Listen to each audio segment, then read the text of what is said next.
I think it's number 6, and it never gets old.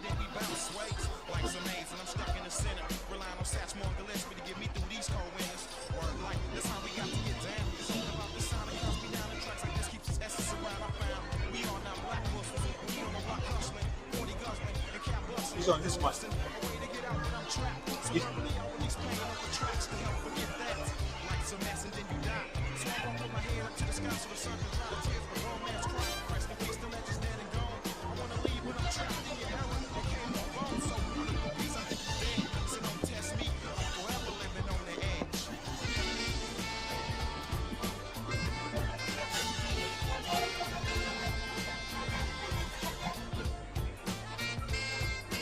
Check 1 2 1 2 3.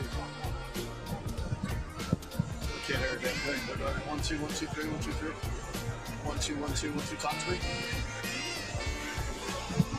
Okay, now I hear you. 1 2 1 2 3 1 2 3 1 2 3. Check check check. Yeah, I can hear myself now. 1 2 1 2 3. Talk to me. Yeah, I hear. 5 4 3 2 1. I'm good. All right.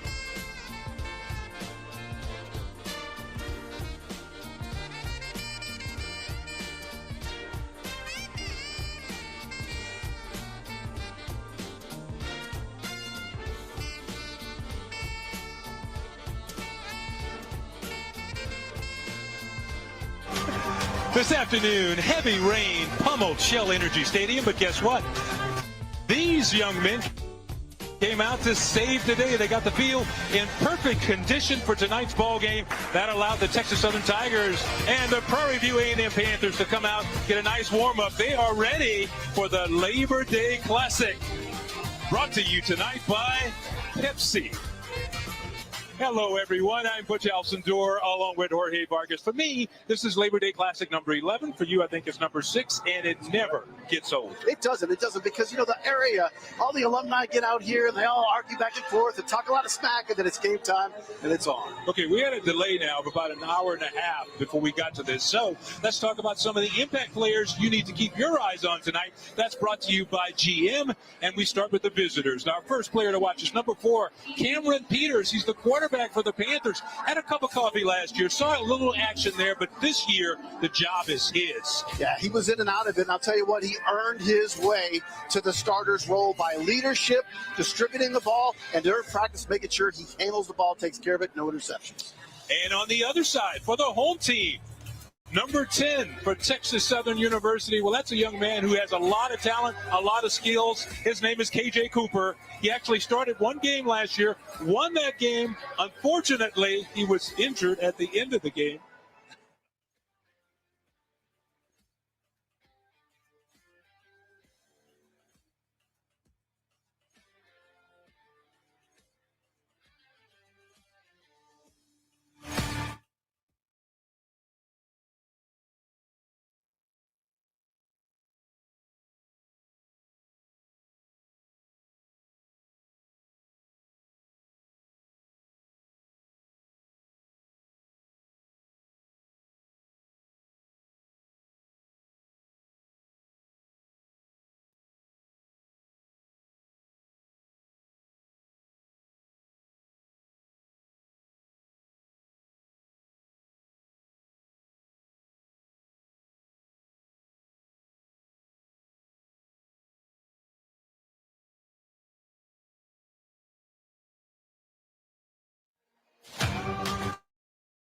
This afternoon, heavy rain pummeled Shell Energy Stadium, but you know what? Those workers came on to save the day. They got the field in perfect condition for tonight's game, and you know what? The TSU Tigers from Texas Southern came out to warm up. So did the Prairie View Panthers. They are ready for action in the annual Labor Day Classic presented tonight by Pepsi. Hello, everyone. I'm Butch Alcindor, along with Jorge Vargas. And for me, it's Labor Day Classic number 11. For you, it's number 6, and it just never gets old. No, it's absolutely fantastic. Everyone from the region gets out here, has a good time. A lot of smack talk, of course, before the game, but now it's time, and it is on. Okay.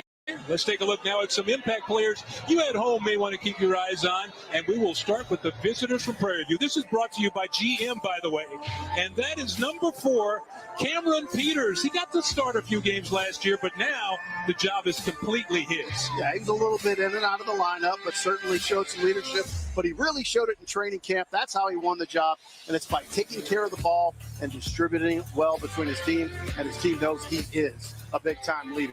That is for sure. And on the other side, the TSU Tigers, well, they have a pretty good quarterback also. His number is number 10, and he's a big guy. Goes about 6'4", 6'5". His name is K.J. Cooper, and a lot of big things are expected from him tonight. Started one game last year, won that game. Unfortunately, he was injured and missed the rest of the season. It was the classic. Yes. That's what he played in, and he played well, and he led them to a victory. And you mentioned he's a pretty big guy, and he can move extremely well. He can run, but hey, he's not just a running quarterback. He can throw. He's got a big-time cannon arm, and he plans on leading those Tigers today to victory.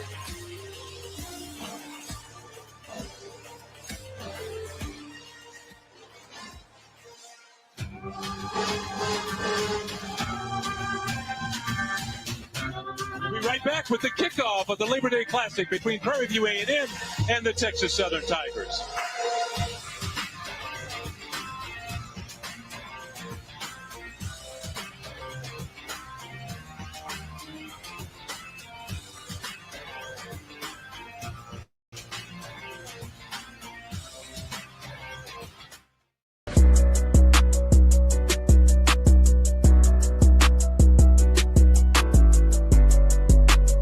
TV Nation, it's Tremaine Jackson, your head football coach. We need you to join our 35 for 35 campaign. We're trying to raise $350,000 by the first game of the season. All you have to do is go to our website, tvpanthers.com, and click on the 35 for 35 link.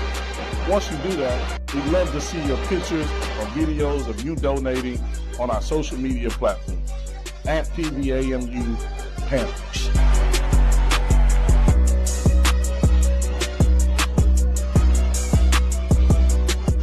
PV Nation, this is your athletic director, Anton Gall. We got a new initiative for our football team, 35 for 35. As you know, we just hired Coach Jackson as our 35th head football coach. In honor of that hiring, we are doing a $350,000 campaign. We're asking everybody to donate $35 or more to the Football Excellence Fund. How you do this? Go to pvpanthers.com, donate, and one last thing. Once you donate, take a picture, post it on our social media platforms, because the donations and the support you give us will take us to the next level. Thank you, and go Panthers.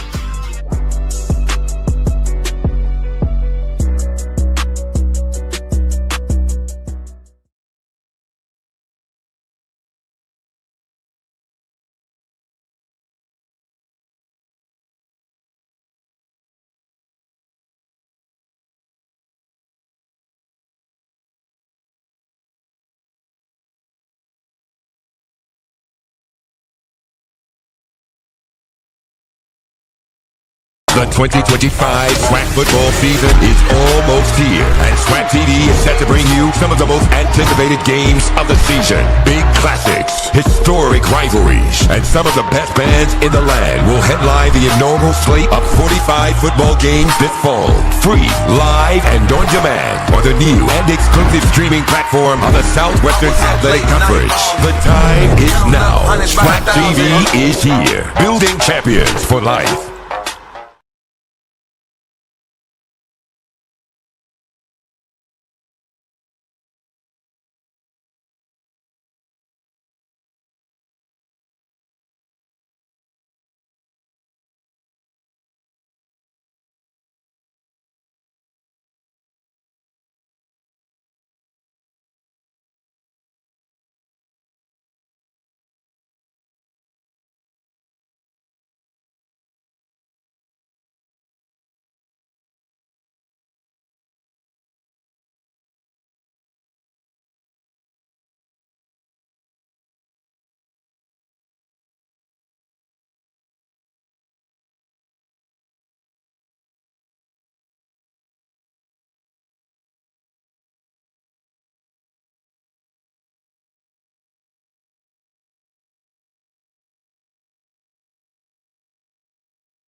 Reminiscing on my old jazz peeps, rocking Miles and Coltrane in my black Jeep and can't sleep, cause there's stress on the block.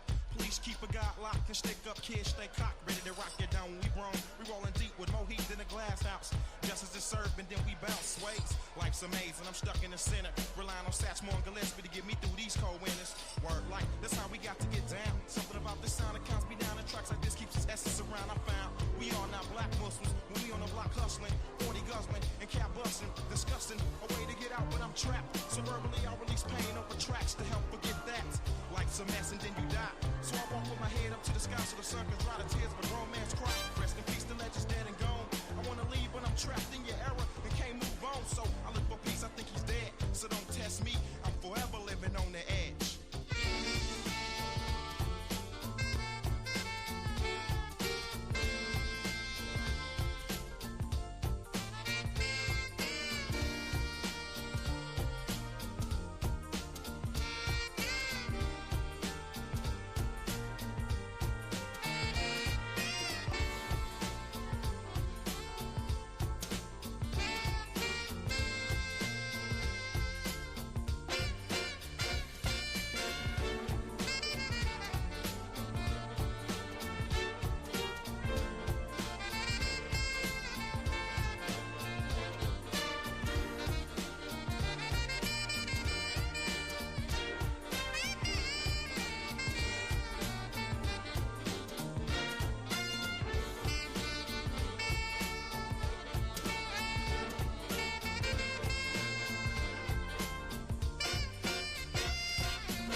Reminiscing on my old jazz peeps, rocking Miles and Coltrane in my black Jeep and can't sleep, cause there's stress on the block.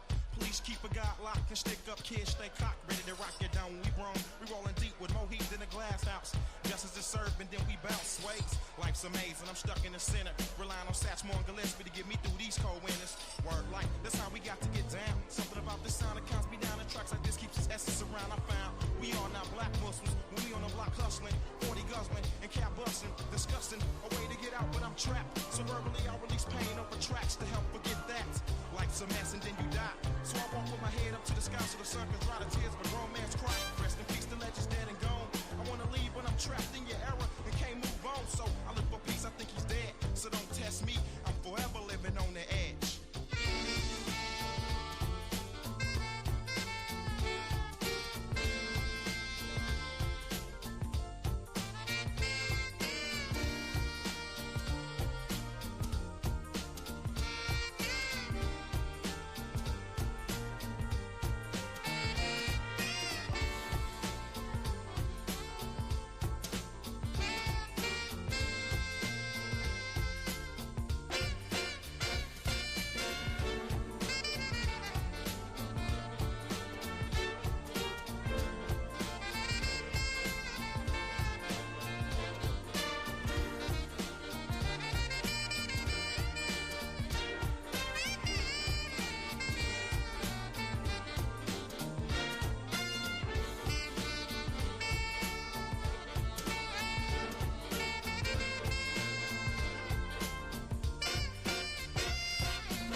Worst comes to worst, I'll give you a countdown and cue you.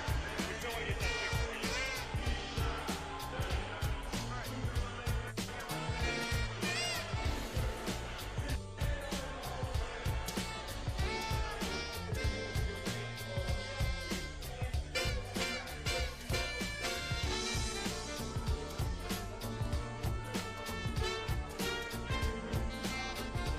5 minutes.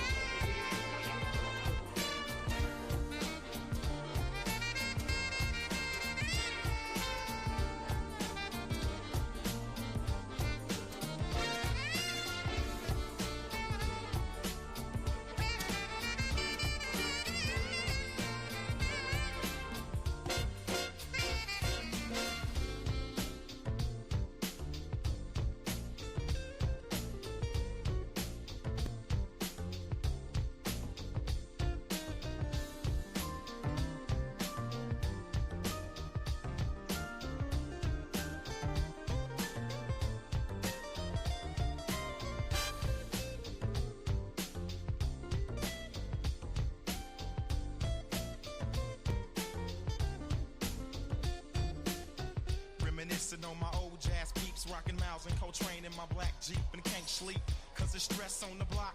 Please keep a God locked and stick up kids, stay cocked, ready to rock it down. We grown, we rolling deep with more heat than a glass house. Justice is served and then we bounce sways. Life's amazing, I'm stuck in the center, relying on Satchmo and Gillespie to get me through these cold winters. Word like, that's how we got to get down. Something about the sound that counts me down, and tracks like this keeps its essence around. I found we are not black Muslims when we on the block hustling, 40 guzzling and cap busting, disgusting, a way to get out but I'm trapped. So verbally I release pain over tracks to help forget that. Life's a mess and then you die. So I walk with my head up to the sky so the sun can dry the tears of a grown man's cry. Rest in peace, the legend's dead and gone. I wanna leave but I'm trapped in your era and can't move on. So I look for peace, I think he's dead. So don't test me, I'm forever living on the edge.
This afternoon, heavy rain pummels Shell Energy Stadium, but you know what?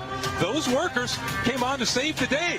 They got the field in perfect condition for tonight's game, and you know what? The TSU Tigers from Texas Southern came out to warm up. So did the Prairie Panthers. They are ready for action in the annual Labor Day Classic, presented tonight by Pepsi. Hello, everyone. I'm Butch Alcindor along with Jorge Vargas. And for me, it's Labor Day Classic number 11. For you, it's number 6. And it just never gets old. No, it's absolutely fantastic. Everyone from the region gets out here, has a good time. A lot of smack talk, of course, before the game, but now it's time, and it is on. Okay, let's take a look now at some impact players you at home may want to keep your eyes on. And we will start with the visitors from Prairie View. This is brought to you by GM, by the way. And that is number 4, Cameron Peters. He got to start a few games last year, but now the job is completely his. Yeah, he's a little bit in and out of the lineup, but certainly showed some leadership. But he really showed it in training camp. That's how he won the job, and it's by taking care of the ball and distributing it well between his team, and his team knows he is a big-time leader. That is for sure. And on the other side, the TSU Tigers, well, they have a pretty good quarterback also. His number is number 10, and he's a big guy. Goes about 6'4", 6'5". His name is KJ Cooper, and a lot of big things are expected from him tonight. Started one game last year, won that game. Unfortunately, he was injured and missed the rest of the season. It was the Classic. Yes. That's what he played in, and he played well, and he led them to a victory. And you mentioned he's a pretty big guy, and he can move extremely well. He can run, but hey, he's not just a running quarterback. He can throw. He's got a big-time cannon arm, and he plans on leading those Tigers today to victory.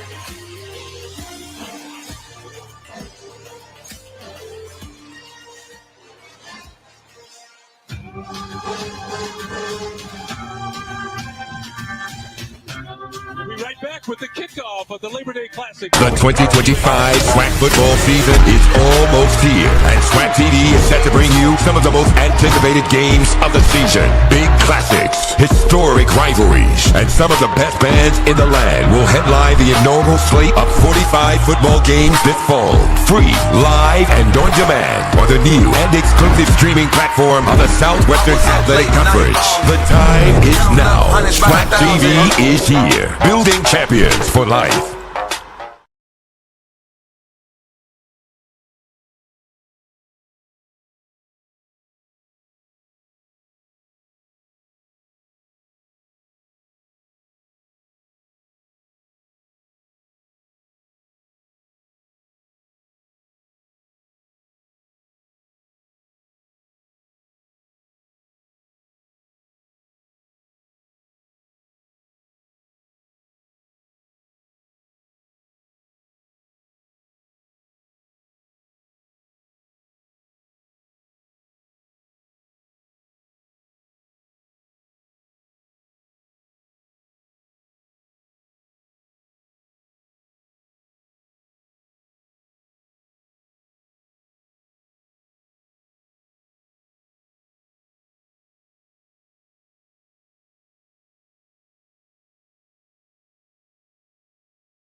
Back, everyone, to Shell Energy Stadium. Let's go down now to the third member of our broadcast crew, Lauren Robertson.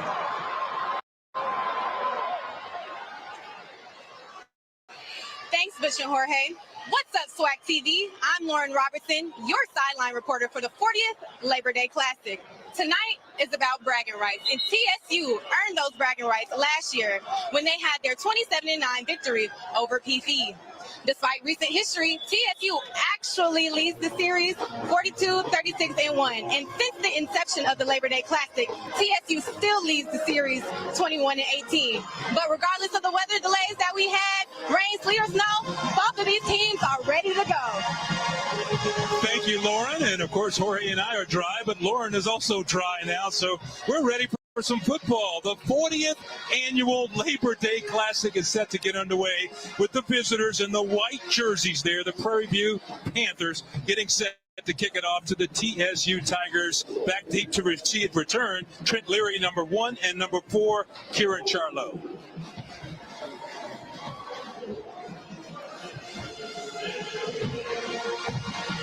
Carlos Villagomez will kick it off for the Panthers.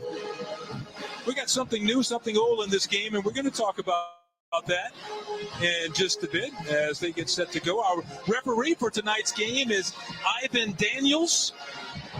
He has another outstanding crew with him, as you see Charlo getting set to return that opening kickoff. The TSU Tigers getting set to go on offense first. They have 44 new players on this year's team.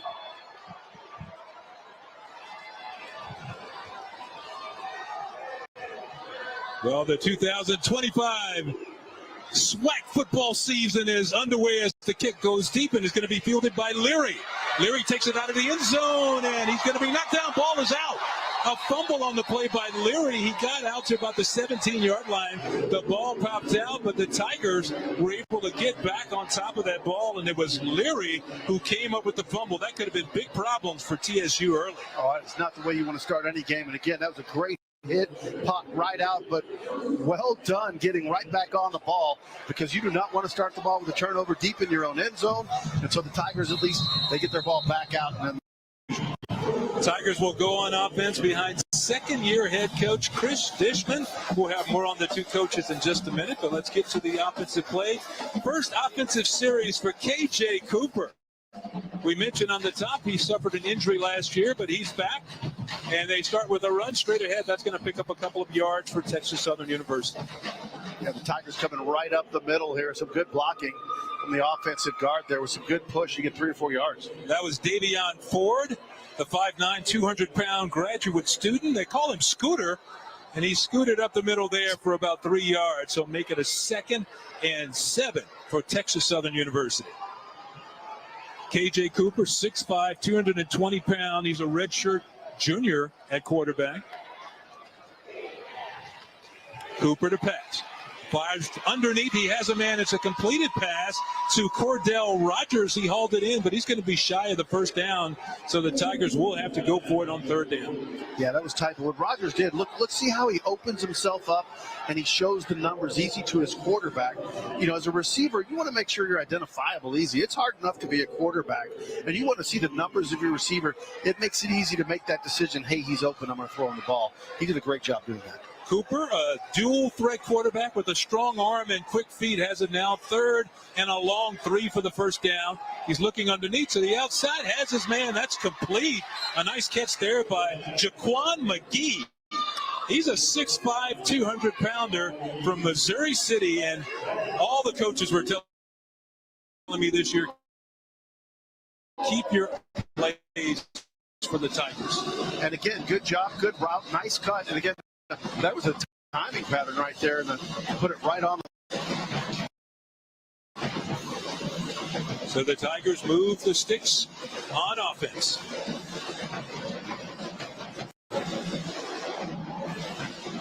First and 10 from the 31-yard line. They go back inside to Davion Ford. And once again, that Prairie View defense right there doing an excellent job against the run so far. Well, let's now turn to our keys to the game, brought to you by GM. What you got for the keys to the game for TSU? Well, the Tigers, they got to win the 3rd downs, and then they did that just a minute ago, so that's good. And when they get in the red zone, they got to make it count, they got to score. And then clock management, it just means be methodical, be smart with your timeouts, and know when to go fast, when to slow down. That was a 4-yard gain on that last play by Davion Ford. So the Tigers come back. Ford again spinning away from tacklers, but finally he's going to be wrapped up there by Ashton Ajoku. A fine play by number 22. Hit him in the backfield, and basically he might have got a yard, maybe 2 on the play. Yeah, he got a couple there because his forward motion stopped. But again, you talk about the tackling. Watch that go right there. And he gets on him and won't let him go. You know, Coach talks about his team being a dog. That was a dog tackle right there. Ajoku with a good one there. Well, the Panthers have started the game really tough against the run. So now the TSU Tigers looking at 3rd and about 5. to keep this drive alive. Cooper will throw it. Looking to his right, passes into a crowd, gets his man, and he's going to be thrown back for a big loss. A fine play there by the Panthers on defense. Boy, they smelled that one out, and there were a couple of white jerseys out there. Wow, they gave him a first down on that one. That was a good mark for the Tigers.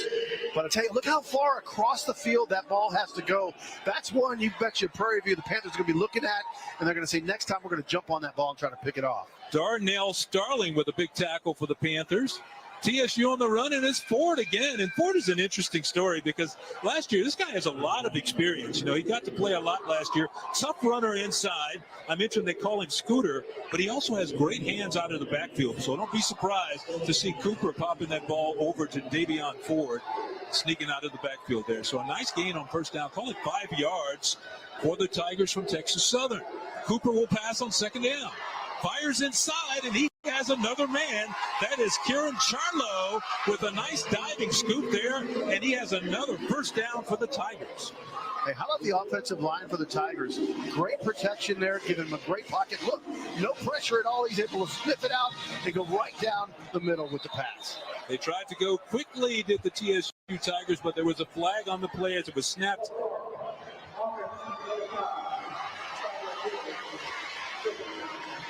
So the Tigers, as you heard from our referee, Ivan Daniels, is guilty of illegal procedure. Yeah, a little bit too quick a movement there, but let's just talk about that offensive line. So far, they've been able to carve some nice holes for Ford at the running back, and they're certainly giving KJ some time in the pocket. And again, it's a clean pocket that he's been able to step in, and it makes a world of difference when you're a quarterback when you can step in and follow through with your throws.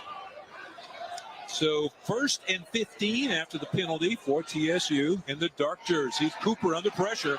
He's caught, and he got the football away, and it's going to go down as an incomplete pass. Nice pressure by Starling. Had his hands on him, but that's where that size for Cooper comes into play. Could not do anything with him after he got there. Yeah, you talked about how big he was at the top of the show, and he's a good size guy. You're not just going to bring him down with a little bit of arm. But again, he stays with him and doesn't allow him to get a good throw. But again, he avoids the sack. So good job by KJ there, just getting rid of the ball right there. You mentioned that Texas Southern offensive line. Let's call them out here. Number 71, Brandon Kane, Malachi Godfrey, Calvin Lester, Jaden Daniels, and Dennis Jones up front for the TSU Tigers as they go to work on second down. Cooper looking to throw it again. Fires underneath, has his man still on his feet, but he's going to be knocked down. A big hit there by Traver Randall. Came in to finish him off after the catch right there by Leary. Tried to sneak him underneath, but the Panthers were waiting for that one. Well, you know what? They did a great job here. Look at the team tackling. 1, 2, 3, 4, 5 guys, just everyone circling to the ball. That's how you tackle. I don't care what kind of defense scheme you want to put on, how you want to do it. You need people that want to get to the ball. Brandon Anderson is the defensive coordinator for the Panthers, and he has his unit fired up now as we come up here with the third and about 15 to go. Cooper's going to throw it again. Lost it deep, has a man, it's complete, and he's down inside the 10. SU Tigers. Rorion Richardson with a great catch, but KJ Cooper put that one right on the money. Yeah, he sure did. But again, look at that clean pocket. He's able to relax, get back there, and just throws a perfect dart. And again, they go fast. Cooper keeps, and he's in for the touchdown. KJ Cooper and the Tigers from TSU get on the board first. Yeah, no question. I got all excited because they have the big play. And what's great about that was is they don't give the Panthers any time to sit on that. They come right back at him and put it in the end zone. KJ using his wheels. You know, all in all, you're going to think Chris Dishman is going to be extremely happy with that drive. And on the other side, Panthers played good defense. The Tigers just really executed better. Exactly right. They're going to find a way to dial in some pressure, though. I can tell you that right now. Christian Avilar on for the extra point attempt, and he drilled it. And the Texas Southern Tigers, behind a touchdown run by that man, KJ Cooper, they lead it 7-0.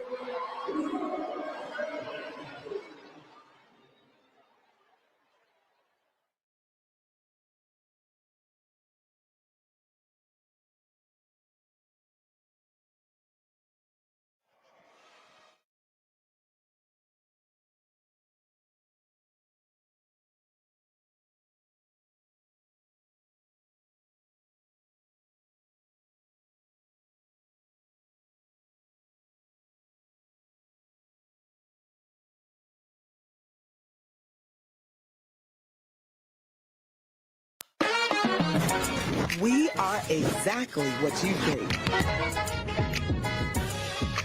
We are not at all what you think. We are past and future, all in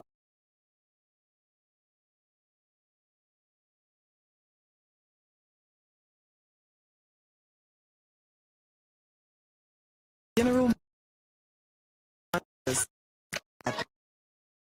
at Texas.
Welcome back to Shell Energy Stadium. I'm Butch Alcindor along with Jorge Vargas, where we just saw the Texas Southern Tigers take a 7-0 lead with 9:03 to go here in the first quarter. And if you're just joining us, we had a rain delay for about an hour and a half, so we kicked off pretty late in this one.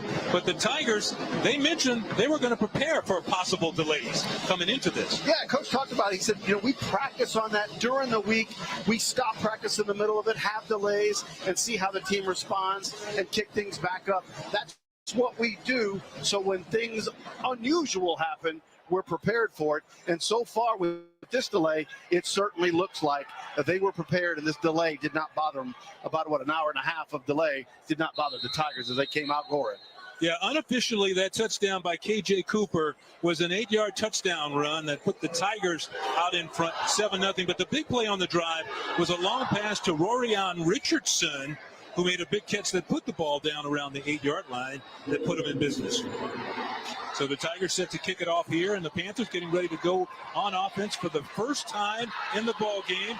It'll be number 14, Kellen Stewart on the return, and flags are all over the field. There's a lot of laundry down there. He's dragged down at about the 25-yard line, and that is where the Panthers are set for now until we check out the flags. Yeah, I'll tell you what, I don't know what the penalty was, but they all saw it. Because on the return team, the 10-yard penalty, first down. So that penalty, as Ivan Daniels told us, went against the Panthers, so that will back them up 10, and they will start 1st and 10. So they start their first possession with a penalty. Not exactly what first-year coach Tremaine Jackson was looking for. Jackson in his first year as head coach at PV. Hey, but he still is familiar with the Houston area. Played his high school ball at Waltrip. Also played at TSU before he transferred to Louisiana Monroe. Came back and graduated over at U of H. And then he actually coached at TSU. So he has a lot of ties to Texas Southern. He is so glad to be back in the area. He said his daughter's able to live with him for the first time in years. She's going to the university with him. It's just absolutely fantastic. And he couldn't say enough great things about Waltrip. I love the thing he said to post. He said, that's where I became me at Waltrip. So you got to love that. He's glad to be back here. He welcomes all his Waltrip people to come and cheer on the Prairie and Panthers. So Panthers with their first possession, it's back on the 15-yard line. Peters will pass it. Throws it over near the sideline. It's complete. It's going to be a gain of about 7 on the play to Rodney Ojo. Ojo with the catch right there in a gain for the Prairie View Panthers. Yeah, well-conceived play. Ball was put right on the money there. And again, they got great yards out of that. Panthers back in the line quickly. Movement on the TSU side is going to be offsides. Pass is completed, though. A nice pass to Josiah Rockwell. Josiah Rockwell is a young man who Coach was raving about, said a great camp he had. And we mentioned there were flags on the play, and it appeared Texas Southern was offside. Let's get the call.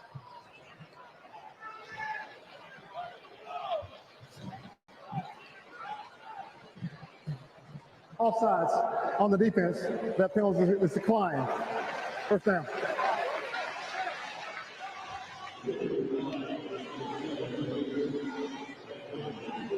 Yeah, there's the offsides right there. He jumps, gets in that neutral zone right before that snap. Jason Patterson was a little early on that one. Oh, excuse me, that was Michael Akins. 1st and 10, though, as the Panthers take the gain. Peterson on the fake reverse keeps, and he's going to pick up about 3 yards before he's hauled down. Tigers did a good job on that fake reverse.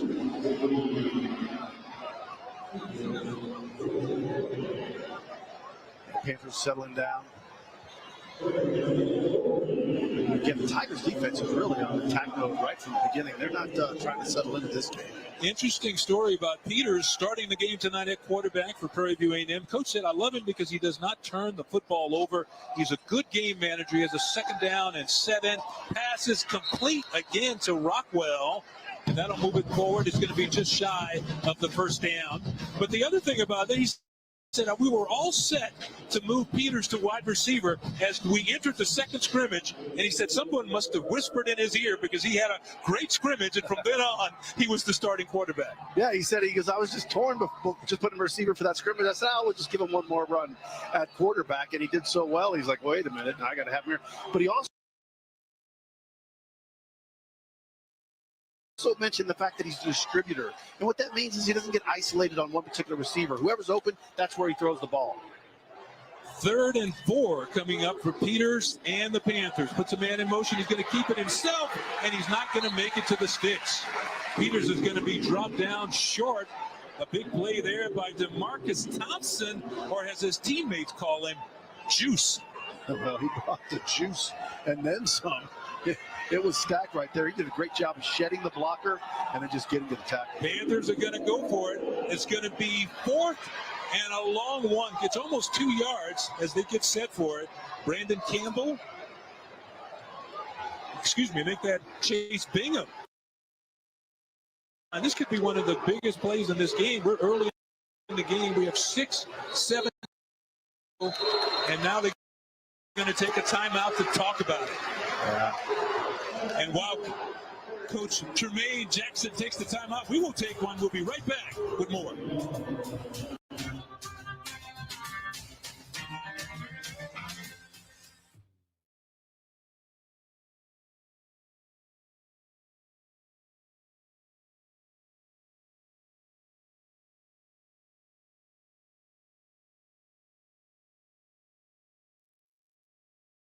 Hey, grab me one too.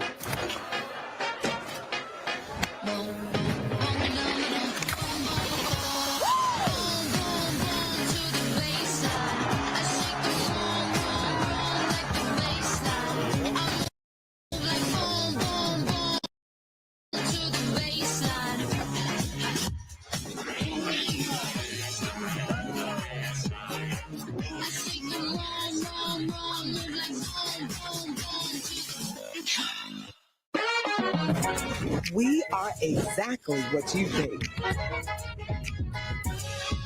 We are not at all what you think. We are past, present, and future, all in one. Because the best way to honor our history is to make history. General Motors, honored to sponsor the Southwestern Athletic Conference. At Texas Southern University, we're more than a campus. We're a community driven by purpose and excellence. Here, teamwork and student we do. We are proud to be an independent urban university committed to innovation, diversity, and progress. At TSU, excellence meets opportunity. From Third Ward to the world, we are TSU. The SWAC, the premier athletic conference in the nation. A collection of schools rich in tradition, pride, and pedigree. Sacrifice, winning, allegiance, champions. We are the SWAC, building champions for life.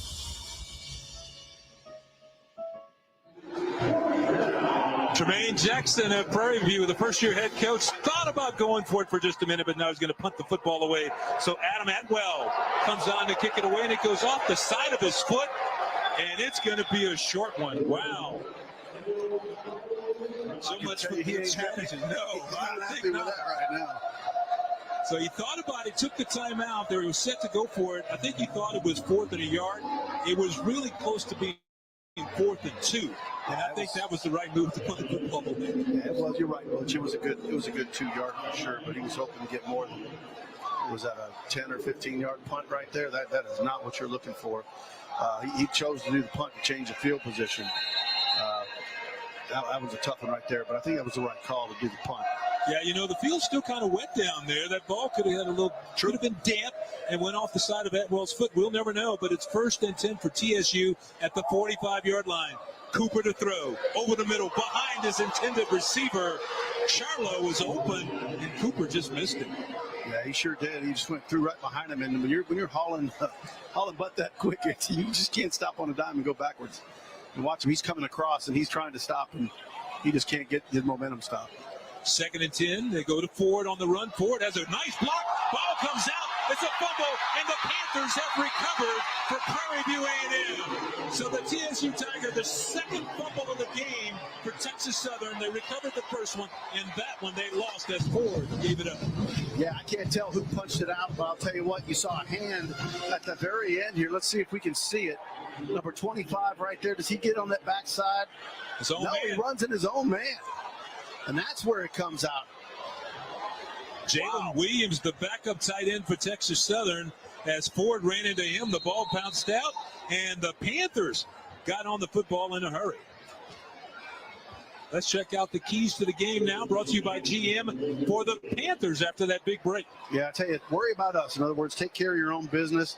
Make sure you keep things happen. Keep the enthusiasm up no matter what happens in the game, and you got to win 3rd downs. That's Prairie View A&M has to do. Ball on the 48-yard line for the Panthers. They give it to Bingman. Bingman goes inside a couple on the play. You remember him from last year, man. He was a freshman last year, and I remember then Coach Bubba McDowell telling us, I got the future right here. He said, this guy is great. He said, I'm not going to play him but 4 games because he can really run the rock. And, boy, look at him now. He's starting off this year as a redshirt freshman. Tough runner inside, but it's the great cuts that everybody likes about this guy. Picked up 2, maybe 2.5 on that first down carry. So Peters turns, and he gives it again to Bingman inside, and the Tigers are going to stack him up, but he's going to get about 2 or 3 more. Yeah, no, that was a good run. And watch Peters. Peters really rides him in like for almost a yard, right? It's not just a quick handoff. He's just riding him in all the way to the very end. You're going to see Peters ride that and then pull it out and break a big one. They're setting that up.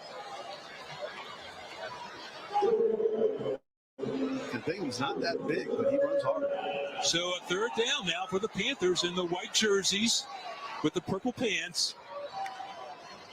Peters looking to throw. Fires inside, has a man open, and it's a completed pass to Josiah Rockwell. So far, he's been his top receiver so far, his 3rd reception of the first half. And we talked about him briefly at the top on what a great camp he had. Yeah, I mean, I'll tell you, you just got to get yourself open. He's doing that right now. Bingman again on the carry. Flag goes down, and so does Bingman there. He's going to be stopped. A nice tackle by Quentin Murray, but there is a flag on the play. Again, there was more than one flag thrown. Holding offense number 74. It's a 10-yard penalty. It is 1st down. So Ty Brown is the guilty party, the offensive lineman for the Panthers, called for holding on the play. We'll back him up 10. Yeah, there's a holding. It's kind of, it's a tackle, more like grab and turn him. That was the nice one there. You're gonna do it. Go all the way. So 1st down after the penalty, and Peters looking for the ball again, has some room. And Peters is going to be hammered down hard, but he picks up that penalty yardage, and now it'll be 2nd and 10.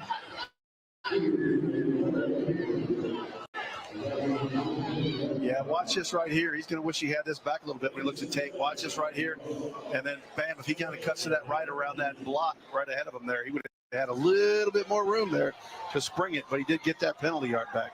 Yeah, close to 8 yards on the gain there. Now he's going to start with the empty backfield. Peters looking to pass it again over the middle. Has a man open. That is caught.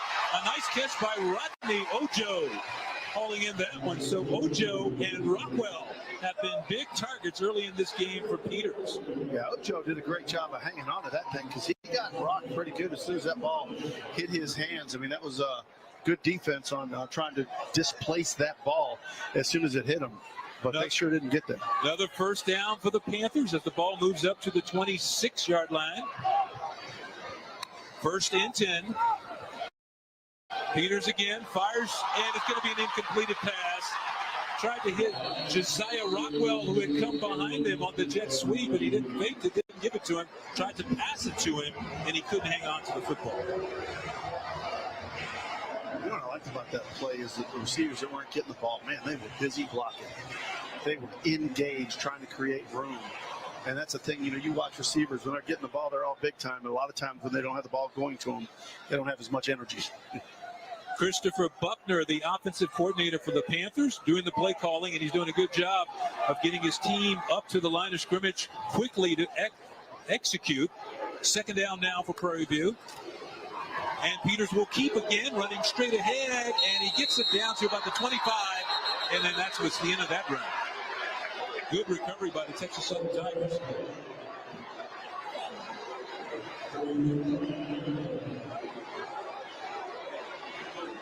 Yeah, they're going to keep this game clean. A little bit of extracurricular, I would say, or a little bit of Superman coming in from the back end. I'll just say that. Watch this at the end of the play. Everyone's kind of stacked up. Number 48 kind of comes in there like Superman. Yeah, that's Joel Williams. I mean, you don't want to make a penalty in that situation. If you're Texas Southern, and the Tigers from TSU jumped, free play, and it's complete again. It's that guy again, the same receiver, Rockwell. That guy's got great hands. But up here, Texas Southern again jumped the gun, and they're going to be guilty of being offsides. And how about Rockwell? He's having offsides on the defense. The penalty decline is first down. Rockwell's having a season in the quarter. He is, right up the middle. I mean, and there's nothing like a nose tackle jumping offside. How can you jump offside when you're a nose tackle? That's exactly what a coach will be telling them. That's a first down for Prairie View A&M. Ball now resting on the 15-yard line. Peters will throw it again. Stepping up in the pocket. Gets away. Around the left side. Fires over the middle. And it's a touchdown for the Panthers. Nice toss right there. Into the back of the end zone for a touchdown. Let me tell you what a coach. That is number 33, Heckman, the big tight end making the catch in the back of the end zone. Yeah, and as he was running left and he turned to throw back, I know every coach in the Panthers world was saying, no, no, no, yes, yes, yes. Because that is tough when you're a right-handed quarterback. You're rolling to your left. You got to stop, turn your shoulders, and throw back. Usually you don't have enough meat on that ball, and it's slow, and you get picked off. But great job. He was wide open. Aiden Webb, the freshman kicker, comes on to add the extra point, and he is true. But how about that touchdown pass from Cameron Peters to his big tight end?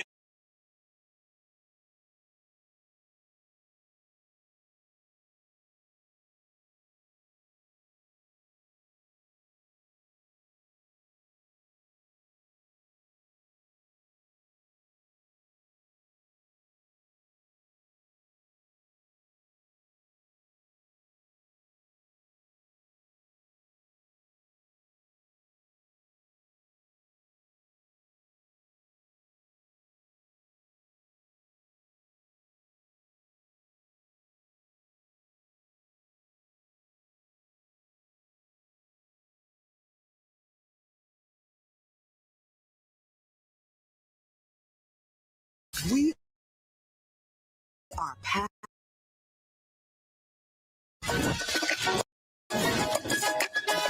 Because the best way to honor our history is to make history.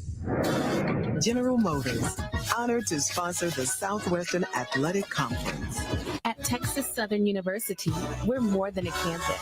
We're a community driven by purpose and excellence. Here, teamwork and student success are at the heart of everything we do. We are proud to be an independent urban university committed to innovation, diversity, and progress. At TSU, excellence meets opportunity. From Third Ward to the world, we are TSU proud.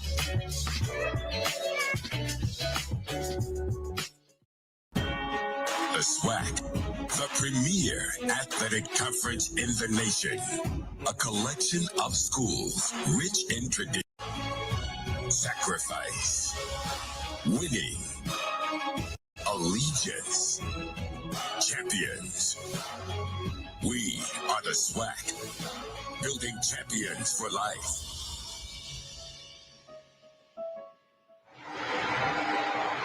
And you're checking out some of the fans who braved the stormy conditions to come out here for the 40th annual Labor Day Classic. And so far, my friend, Butch Alcindor with Jorge Vargas, it has not disappointed. A big turnover by Texas Southern led to a touchdown by the Prairie View Panthers. A pass from Peters inside to Heckman.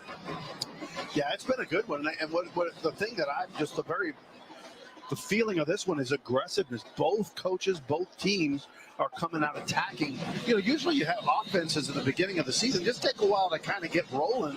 And I think the execution by both offensive teams have been good. And it's not that the defenses haven't been playing hard. It's just the execution for the offenses has been really, really good today. Again, Prairie View A&M taking full advantage of the turnover. That was huge, and that's one of the things. It was in your things not to do there, your keys to the game. And turnovers are always big in a game, and especially when you give it up in your own part of the field, it makes it extremely tough. So Villa Gomez will kick it off to the TSU Tigers. Leary and Charlo are waiting the kick, and now we have a whistle to stop play on the field because where's that wind coming from that blew the ball off the tee? Yeah, that's what I was looking at the same thing. I mean, that ball just doesn't seem to want to go on that tee. I mean, he needs to smash that thing down there or something. I don't think he put it down all the way because there's not a spot of wind in this stadium tonight. They're having to hold it, whatever. Maybe it's all wind on the lower bottom or something. So we'll try that again. 7-7 game with 2 minutes to go here in the first quarter. As Prairie View getting set to kick it back to the Tigers from Texas Southern. It's going to be Leary again on the return, takes it at the 6. Leary with a nice move, misses the tackle. Leary still has some room, trying to get to the sideline. Leary over midfield, and he's finally going to be thrown down. So a great return by Trent Leary, the wide receiver for Texas Southern University, coming back with a big play to give the Tigers some great field position. Well, that was just great vision. And again, everyone thought at the very end, watch this right here, you think, okay, he's just going to plant and go outside. That little cutback right there, heading back inside, got him another 5 or 6 yards. Good job. He ran the first one back, fumbled that one, managed to recover it, so he wanted to make up for that. He did in a big way. Puts TSU with the 1st and 10 with great field position and a big stop by the Panthers. What a stop right there. Number 90, Diallo McGee with a big hit and not much going on that play. That was Athian Renfro on the carry, but he didn't have anywhere to go. That's going to be no gain on the play. Poor McGee, man. The mountain of a man right there saying, you're not coming this way. He had the guard on him. He still threw him around, made the tackle there. Diallo McGee, 6'1", 305 pounds. He's from St. Louis, but a big play right there by the big fella inside. 2nd down, pass goes off the fingertips. He was trying to hit McGee, and it might have been a little too hard, but McGee had it. He was open, and he would have had some room to run, and he hauled that one in. I think Starling got a hand on that. He may have and deflected it just a little bit as it came out because he was coming right off that corner there. I think it may have deflected the ball just a tad, Butch. And McGee is trying to get the play, but he's going to come off the field. Now he's not sure. He's still in the ballgame, so he goes back to the huddle to get the play. A huge 3rd down coming up right here for Texas Southern University. 3rd and 10. KJ Cooper gone all the way at quarterback. Under pressure, steps up. Cooper looking to keep, and he goes down. He's going to pick up about 3 yards, well shy of the first down, but that may have been a smart move right there by the redshirt junior. And he only got a yard because they put him right where he was getting ready to go down, Butch. And I'll tell you this, we talked about he had a lot of time earlier in this game, and I said the Panthers are going to find a way to dial up some pressure, and that's exactly what they started doing. They started coming off the edges, doing a little mix, a little spin moves coming in off the ends. So they're trying to find a way to get there so he's not so comfortable. Panthers did a good job on that series, so the Tigers will punt it away. Jeremy Ramirez back to punt it away. He's a preseason all-SWAC selection as he kicks it. And it floats down to around the 11-yard line, and that is where the fair catch is made, and that is where the Panthers will start first and 10 from that position. Jeremiah Aaron made the fair catch, and so now they'll go back on offense after having some success and moving it in for the touchdown. I tell you, like I said, both these offenses are attacking. And again, this first quarter is almost over, but you've had two offenses really kind of start to impose their will a bit. And it's going to be what defense that shows up and makes a play. And again, it was the Panthers defense with that fumble recovery, and their offense turned it into a touchdown, which is why we're even now. First and 10 at the 13, 15 seconds to go here in the first quarter. And what a first quarter it's been, 7-7. And once again, TSU jumped, no flags. Pass goes deep, and it's an incomplete pass.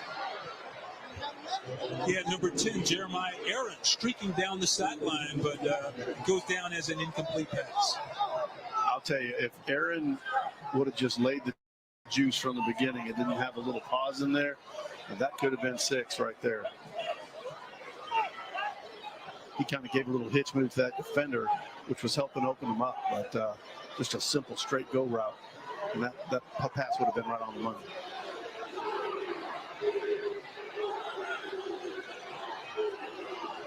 Panthers now on second down, but 11 ticks to go here in the first quarter. Peters looking inside, fires inside, and it's almost caught by the second guy. It was tipped up in the air. What a catch that would have been by Ethan John, the big tight end. It comes off of one receiver's hand, goes straight to John, and he almost made the catch. You can't draw that up. You can't do it.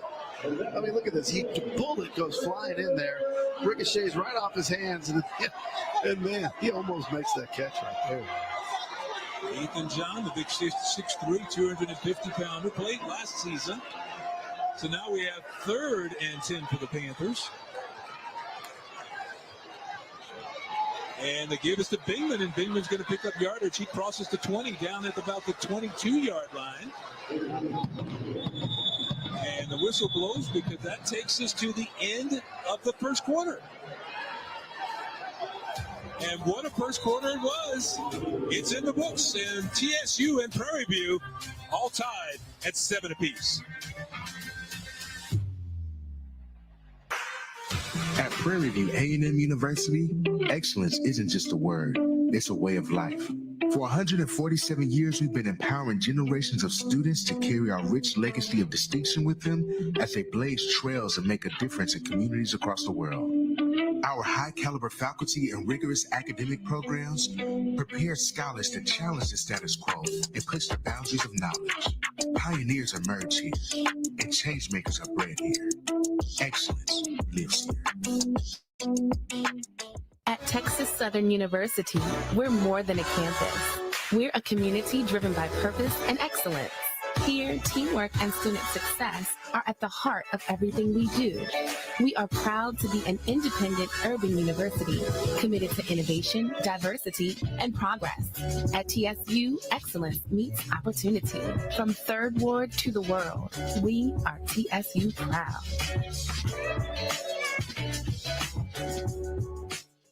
Hey, grab me one too.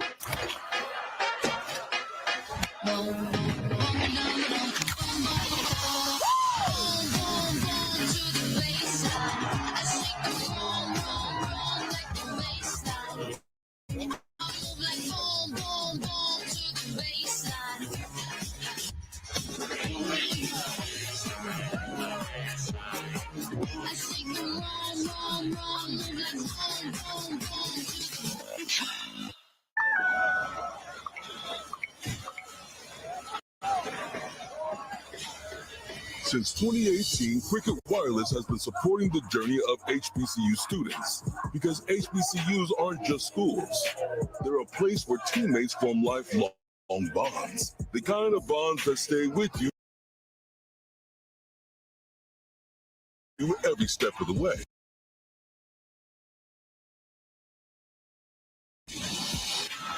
It's thrown your way. Smile, you're on Cricket. At Texas, here, teamwork and students are proud to be an independent urban university committed to innovation, diversity, and progress. At TSU, excellence meets opportunity. From Third Ward to the world, we are TSU proud.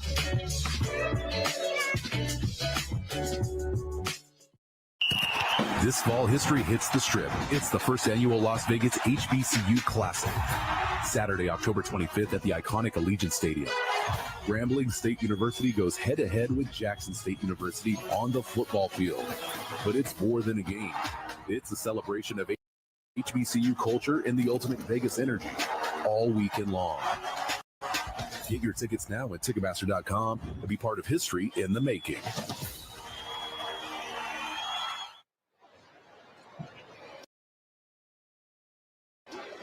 We are getting set to start the second quarter here at Shell Energy Stadium between Texas Southern and Prairie View. We're tied at 7. Let's go down to Lauren Robertson. Lauren? What's up, SWAC TV? We have now entered the second quarter of the ball game between TSU and Prairie View. Late in the first quarter, TSU had a fumble and PV capitalized off of it and scored a touchdown. But beforehand, the crowd was kind of quiet over there, y'all. It seems like it's going to be a back and forth between both teams. Let's see. Okay, Panthers come back out. They're facing a big fourth down, and we're going to see what they're going to do. The punter is on the field, so that would be Adam Atwell coming out to attempt his second punt of the ball game. I like the way she said that. So Atwell, this time line drive kick, and it's going to hit short, and it's hit somebody down there. Panthers jumped on it. I'm not sure if it hit a Panther player or did it hit one of the TSU Tigers. But the Panthers dove on it, and I think he was just down in the football. Let's see. The officials are talking about it. They've got a little discussion going on. Yeah, I'm not sure if it hit the butt of a Tiger there, and therefore made it a live ball for the Panthers. But they have not ruled on which way the ball is going. The Panthers look like they've got their offense ready. And it looks like the defense for the Tigers. So another big break for the Panthers here. Let's take another look at that because it must have hit an up back, someone trying to block. Yep. By Texas Southern, result of the play recovered by Prairie View. I think, did it hit his hand, number 11? It may have hit number 11's hand. And then it was ricocheted out and recovered by the Panthers. That's what it looks like. Dalen Booker was back there, and it could have touched him. It looked like it did. The officials thought it did. So first and 10 for Prairie View A&M as they have the football. Peters on the keeper, and he's going to be wrapped up and dropped in the backfield. A nice stop there by Jason Patterson, number 0 there. He got in the backfield, made a big play. I talked about the fact that Peters has been doing a good job of really riding that running back through there. This time he rode it, tried to pull it out, but great discipline by the Tigers defense of not going for the fake. Second down and about 10. Call it no gain on that last play. They put Rockwell in motion. They go back inside, and they're going to pick up nice yardage this time, maybe 3-4 yards on the carry by the Panthers. That is number 26, Brandon Campbell, the 5'10", 205-pounder. And you know what? He's a good mixture of power and speed from what Coach told us. Yeah, and that's what better combination do you need than that, right? So third down now for Prairie View. 3rd and 7. And Peters will throw it. He drops off the screen. Got some room on the outside, and he's going to be dropped short of the first down. That is Campbell again. They tried to set up the screen on the outside. It looked like they had something going there for a minute, but he's going to be dropped short of the first down. And right now, the offense is still on the field for Prairie View. Yeah, what cost him there is he threw it on the outside shoulder instead of the end. So he had to spin around, catch the ball, and then start to move forward. If it would have been to the inside, he'd have been able to burst through and possibly have that first down. All resting on the 27, 4th and 3, and now we have a timeout, Texas Southern. So they wanted to check out that formation, see what the Panthers were going to do, and while they talk about it, Coach Jackson and company, we're going to take a break. We'll be right back in this 7-7 ball game. Gatorade has the #1 proven electrolyte blend designed to hydrate better than water. Made to rehydrate, replenish, and refuel. So you can lose more sweat and earn a place in history. With Gatorade. Is it in you? We are exactly what you think. We are not at all what you think. We are past, present, and future, all in one. Because the best way to honor our history is to make history. General Motors, honored to sponsor the Southwestern Athletic Conference.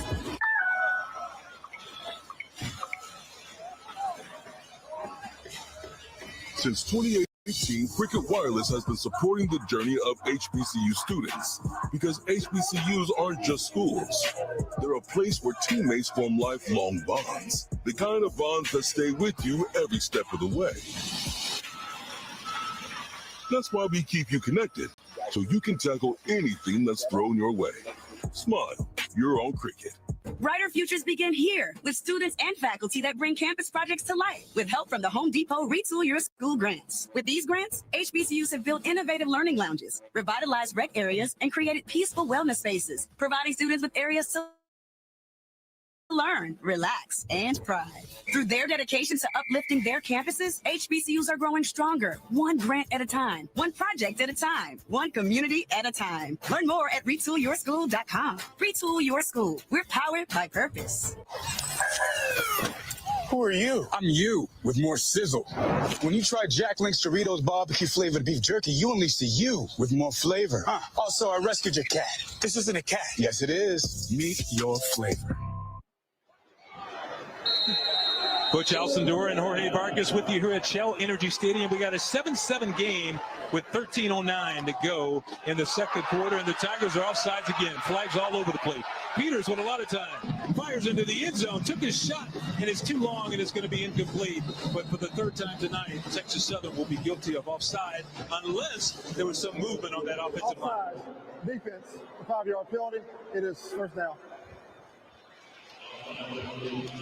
So no movement, just another offside penalty against the Tigers. And that Panthers offensive line is playing strong right there. Wow, that's a little bit of movement, at least from what we saw right there. That wasn't a whole lot.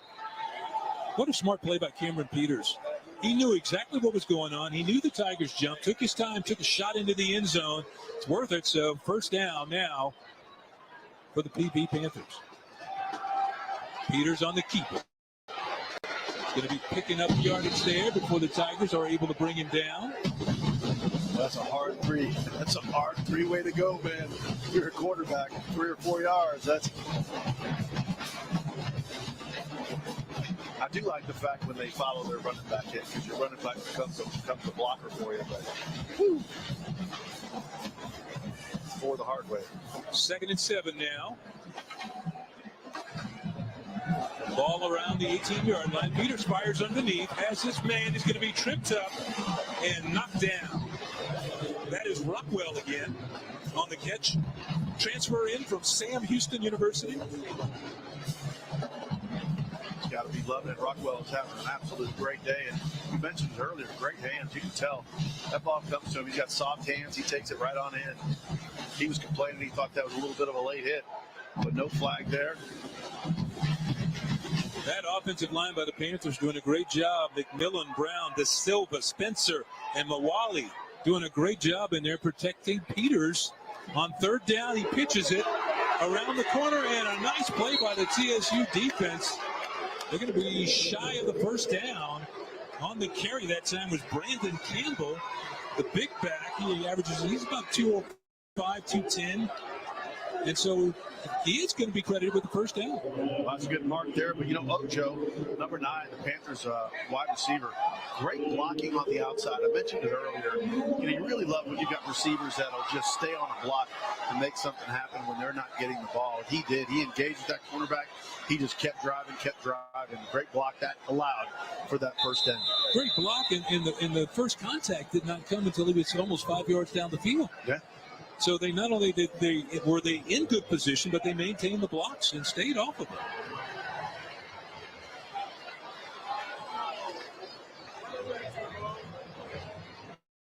So it's going to be marked off as a first down. I wonder if they're going to take another look at it just to check out the measurement there. It was pretty close. It was very close over there, and you see Coach Jackson. Yeah, there's no timeout call. I'm surprised that the teams kind of go to the side here. It's marked the first down. They're going to put it from the line of scrimmage. Let's go. Yeah, Ivan Daniels blows the whistle there, and we're ready for action. 1st and 10.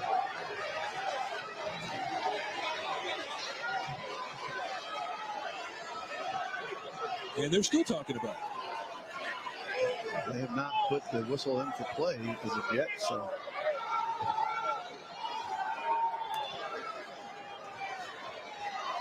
And the give off right there to Brandon Campbell.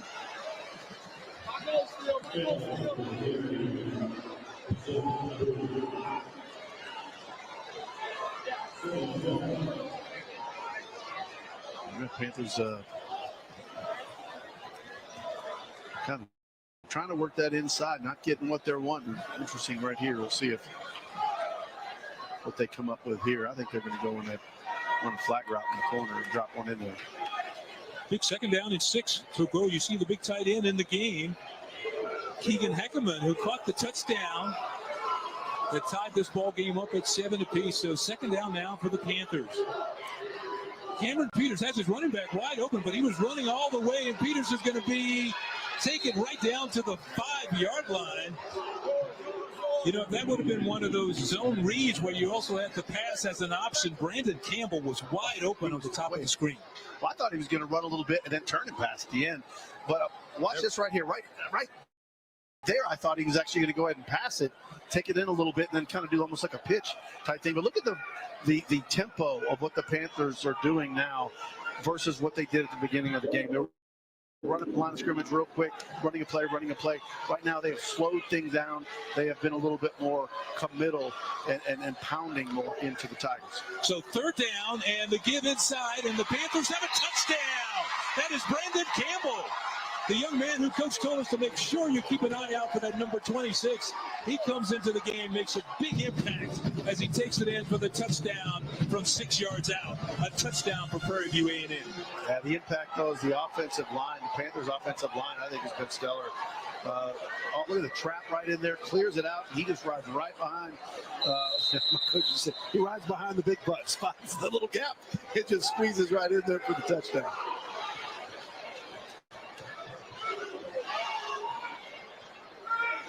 On for the extra point is Aiden Webb. Nice snap, nice hold, and he converts.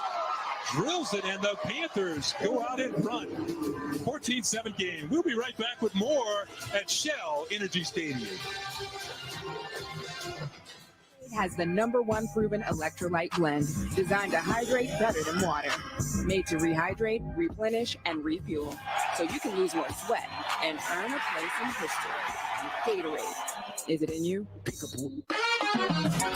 We are exactly what you think. We are not at all what you think. We are past, present, and future, all in one. Because the best way to honor our history is to make history. General Motors, honored to sponsor the Southwestern Athletic Conference.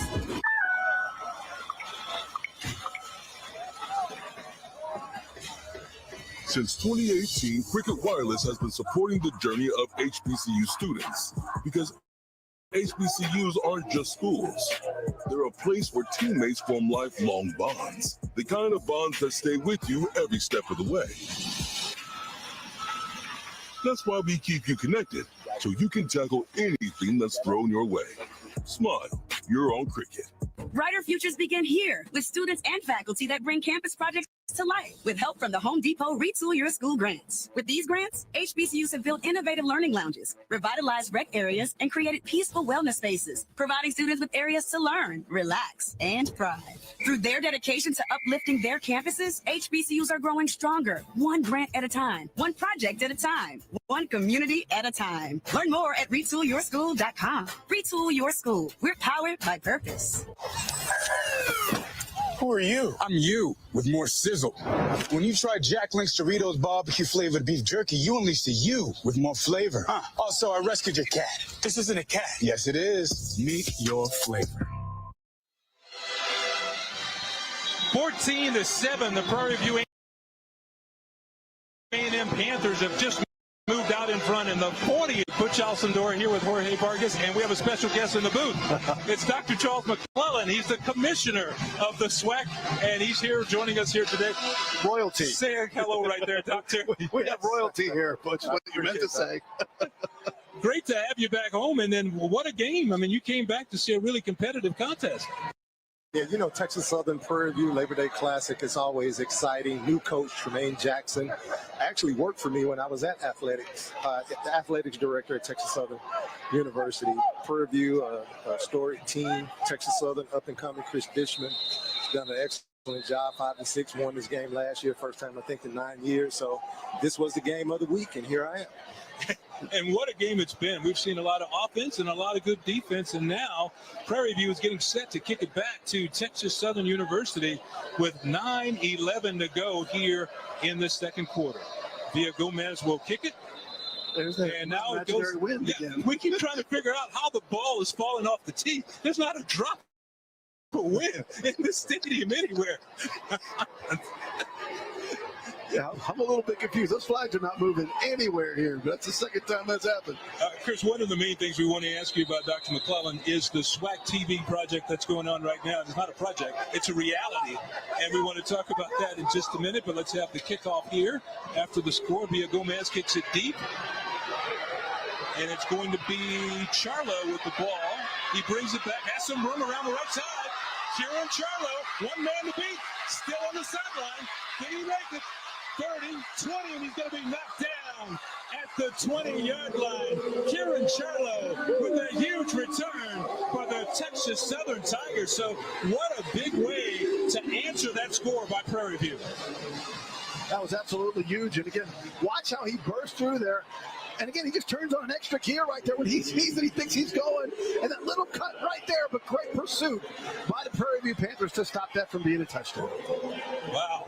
The commissioner walks in the booth, and we almost have a touchdown return here. It doesn't take long. So TSU with the football right now. KJ Cooper lining up at quarterback. And he hands it inside to Renfro. Renfro breaks it, and he's in for the touchdown.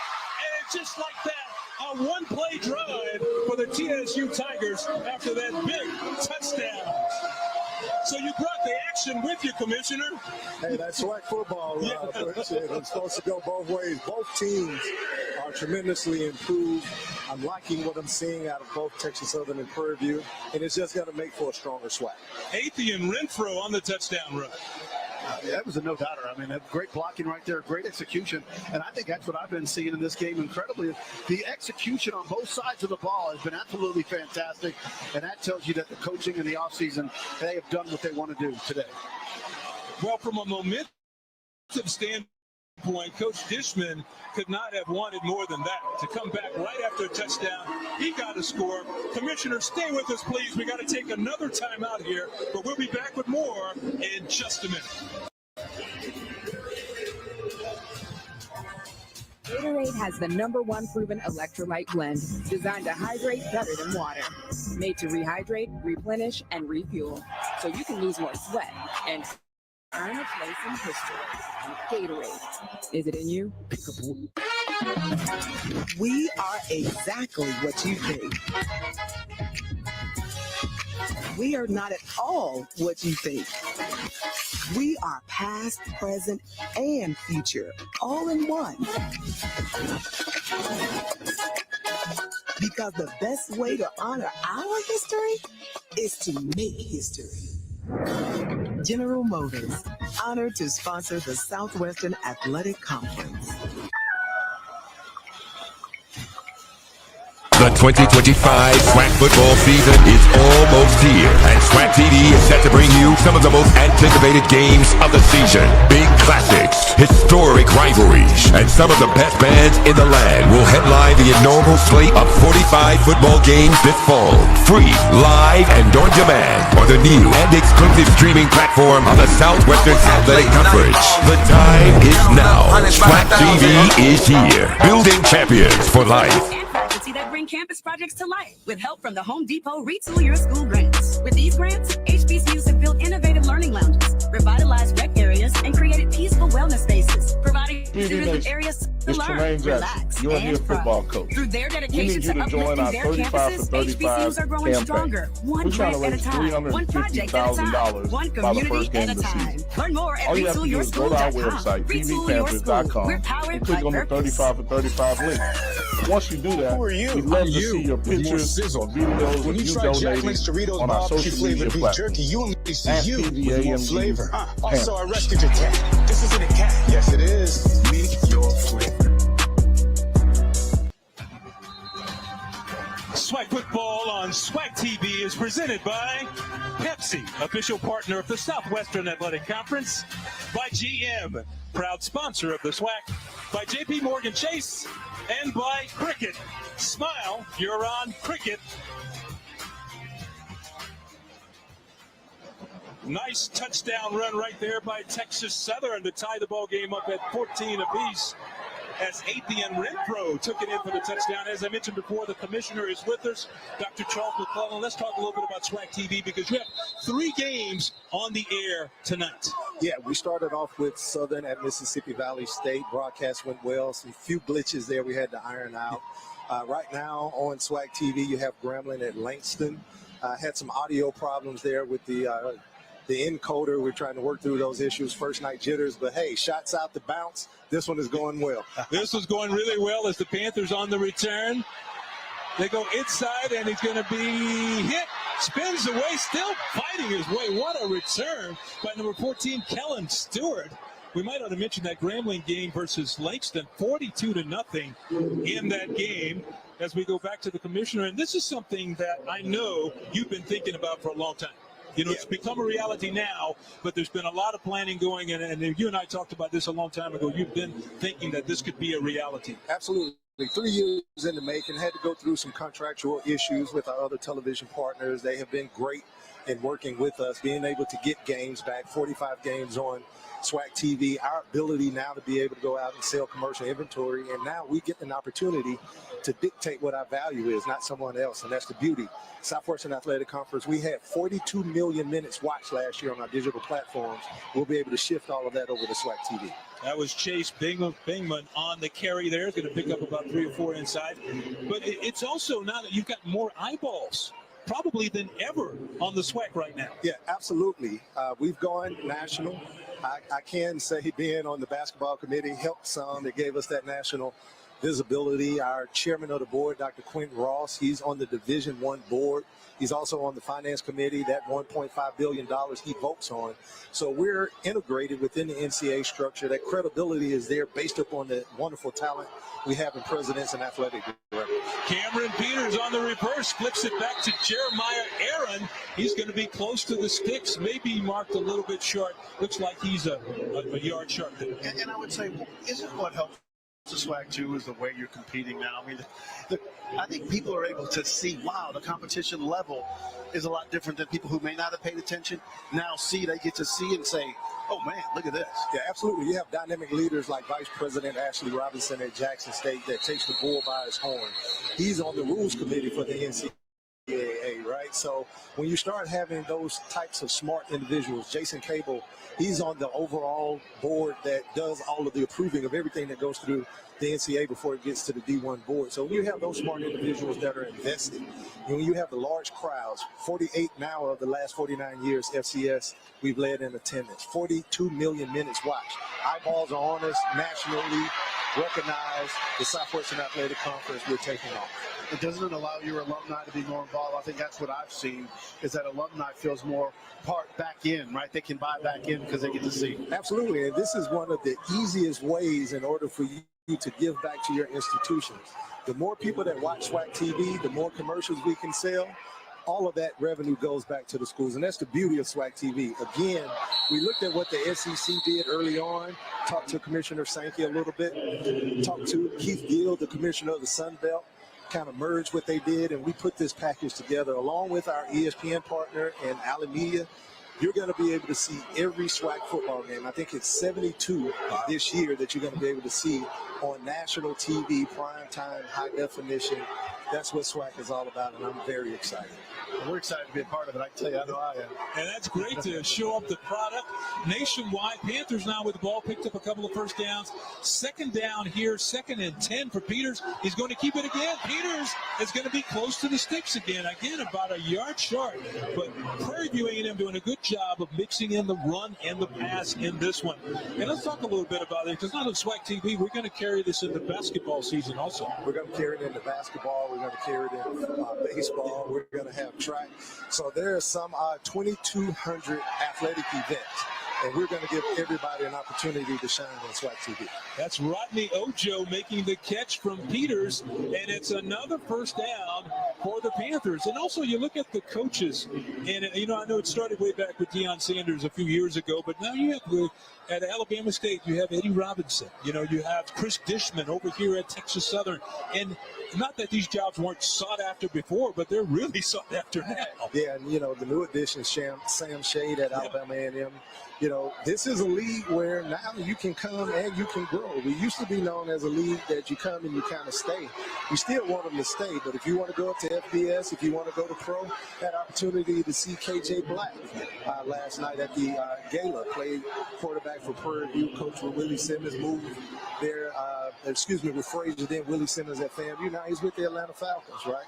That's what the Southwestern Athletic Conference is all about. You even look at basketball. We had several of our coaches to move up to power conferences. So, hey, we're rolling right now, Butch. You're rolling, and so are the Prairie View A&M Panthers. They have it second down, the ball second down on the 11-yard line as they are threatening again. Bingman in the backfield to the right of Peters. Peters looking that way. Now he's going to be hit from behind, and he's going to be knocked down. A big rush by Garfield Lawrence, putting the pressure on Peters in the backfield and knocked him down. Anything other thing you got going on that's interesting? Well, first, everything you do is interesting. We already know that. Well, I think the biggest thing that we're concentrating on now is making sure that our name, image, and likeness and our ability to share revenue with the student athletes are going well. We have, of our 12 institutions, I know of 10 right now that are actively sharing revenue. You know, our players are going to be able to create their own value. This is a conference that you can come, get your scholarship, get an education, and also get some dollars in your pocket. So between SWAC TV, the SCORE Act, trying to make sure that we protect our student athletes the right way and to be able to give them those resources that they need in order to be successful, that keeps our hands full. Well, Commissioner McClellan, thank you very much for coming in and visiting with us. We appreciate it. Thank you. We're going to take a timeout. 14-14 game. We'll be right back. Prairie has the #1 proven electrolyte blend, designed to hydrate better than water. Made to rehydrate, replenish, and refuel. It's Tremaine Jackson, your head football coach. We need you to join our 35 for 35 campaign. We're trying to raise $350,000 by the first game of the season. All you have to do is go to our website, tvpanthers.com, and click on the 35 for 35 link. Once you do that, we'd love to see your pictures or videos of you donating on our social media platforms at PVAMU Panthers. Because the best way to honor our history is to make history. General Motors. PV Nation is your athletic director, Anton Ball. We've got a new initiative for our football team, 35 for 35. As you know, we just hired Coach Jackson as our 35th head football coach. In honor of that hiring, we are doing a $350,000 campaign. We're asking everybody to donate $35 or more to the Football Excellence Fund. How you do this? Go to pvpanthers.com, donate. And one last thing, once you donate, take a picture, post it on our social media platforms, because the donations and the support you give us will take us to the next level. Thank you, and go Panthers. With these grants, HBCUs have built innovative learning lounges, revitalized rec areas, and created peaceful wellness spaces, providing students with areas to learn, relax, and pride. Through their dedication to uplifting their campuses, HBCUs are growing stronger, one grant at a time, one project at a time, one community at a time. Learn more at retoolyourschool.com. Retool Your School. We're powered by purpose. Who are you? I'm you, with more sizzle. When you try Jack Link's Doritos barbecue flavored beef jerky, you unleash the you with more flavor. Also, I rescued your cat. This isn't a cat. Yes, it is. Meet your flavor. And if you think the halftime performance by Prairie View and Texas Southern was something, stick around for the halftime. We got the two bands. That's always going to be exciting. But right now, we pick up the Panthers with a third down, looking for 6-7 yards. It's an incomplete pass. It was almost caught. He would have been shy of the first down, but a good defensive play over there by Texas Southern University. That is Justice Hugo making a big play for the Tigers. Yeah, Tigers just bowing up right here. Ken Peters, I know, wishes that ball was caught right there. They could change this play right here, but they're going to go for the field goal. He was trying to hit Ocho, and he had the ball in his hands. Couldn't quite get it, so now we're going to have our first field goal attempt of the night.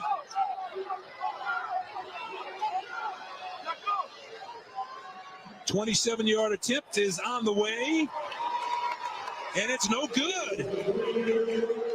So that is a big miss right there by number 47, Aiden Webb, mixing his first collegiate field goal attempt there.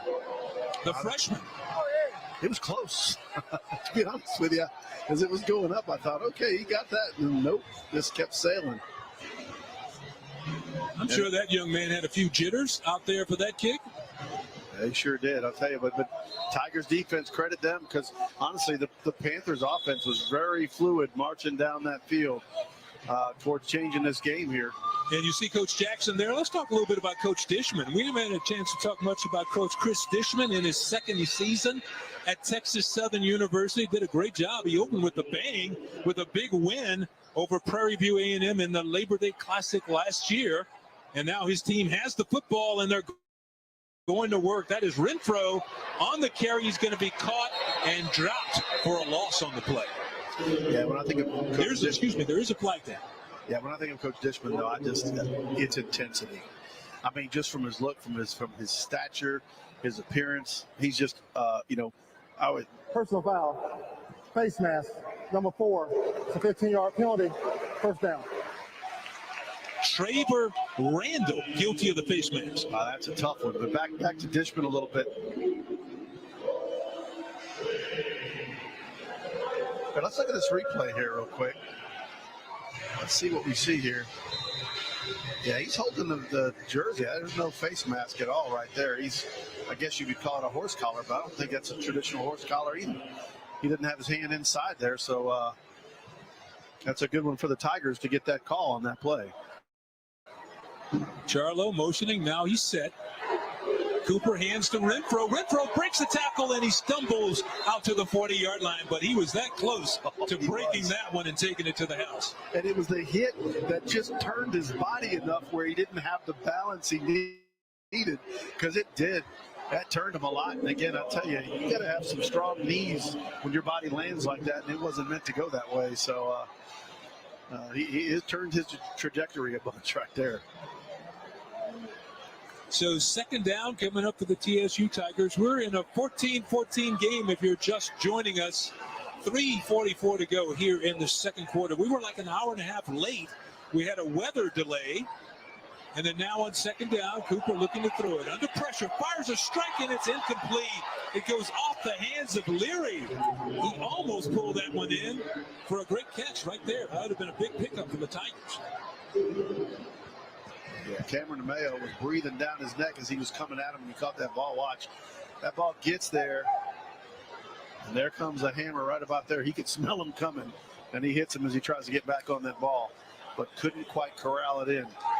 But good blocking and a good pocket for the quarterback there, KJ. Big third day quarterback.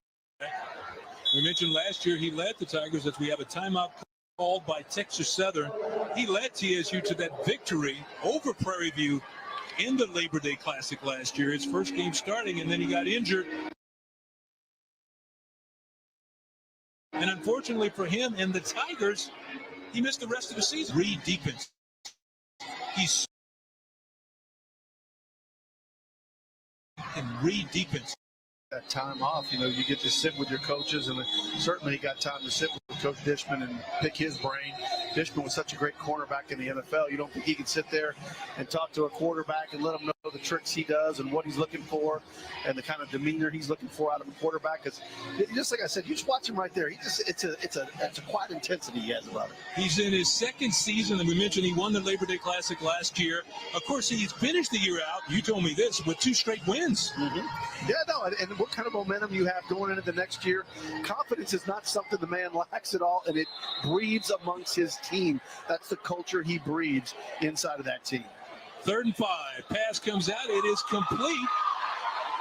That is 84, Rorion Richardson, and he's going to have a first down for the Tigers as the sticks will move. We're down to 3:25 to go here in the half. Yeah, Richardson went back into traffic because he knew that was the easiest way to make sure he got the first down, and he got it. Cooper with a pitch to Renfro. Renfro, and that's a big hit near the sideline there as Renfro is knocked out of bounds by Eric Zachary.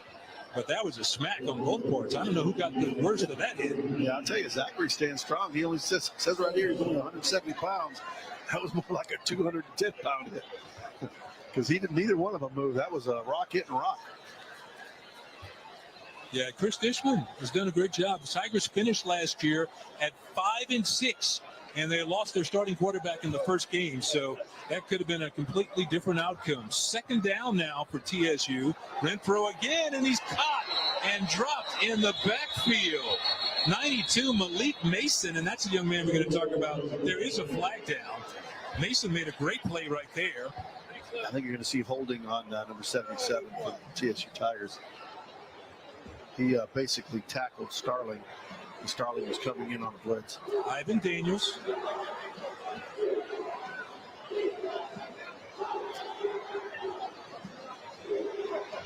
And he's trying to figure out if he wants to accept it or not.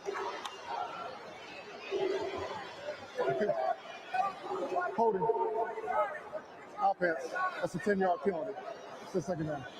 So the holding penalty goes against Dishman, but the guy that made the play on that last play was Malik Mason. And we had a telephone call this week, about a Zoom call, with the head coach of the Prairie View Panthers, Tremaine Jackson, and he really loves that guy. Says he's doing a great job. And this is Cooper under pressure. Has to scramble, fires, and it's going to be an incomplete pass. But just to put a bow on it, yeah, Tremaine Jackson talked a lot about Malik Mason. He said he was a great surprise. The guy was balling out in camp. You know, they had some new linemen they were counting on, and he was one of them that was really stepping up and doing a great job. Yeah, you know, coaches get fired up when your big guys are aggressive and make something happen. I mean, there's no doubt about it. Like right there, Dennis Jones, number 72, the offensive tackle for the Tigers. What a block right there. You talk about staying with a block and just never letting up. And that was absolutely a fantastic block right there. Tigers having a hard time getting the call in, and they're going to call a timeout. Another timeout taken by TSU as we close down to the 2:35 mark. Did you know Coach Dishman's been coaching since 2005? He told me that in the presser, and I forgot. He's like, because I said, well, how do you like being here? And he's like, hey, I've earned all this because I've been coaching for a long time. And he basically spit out the resume, and I literally went, wow, I just didn't realize they've been doing so much for so long. It's like the World Football League, the NFL, the Canadian Football League, the USFL, and several jobs on the college level. And that's a guy who wants to coach. And he said, I love to teach. I like to be in there in the grind.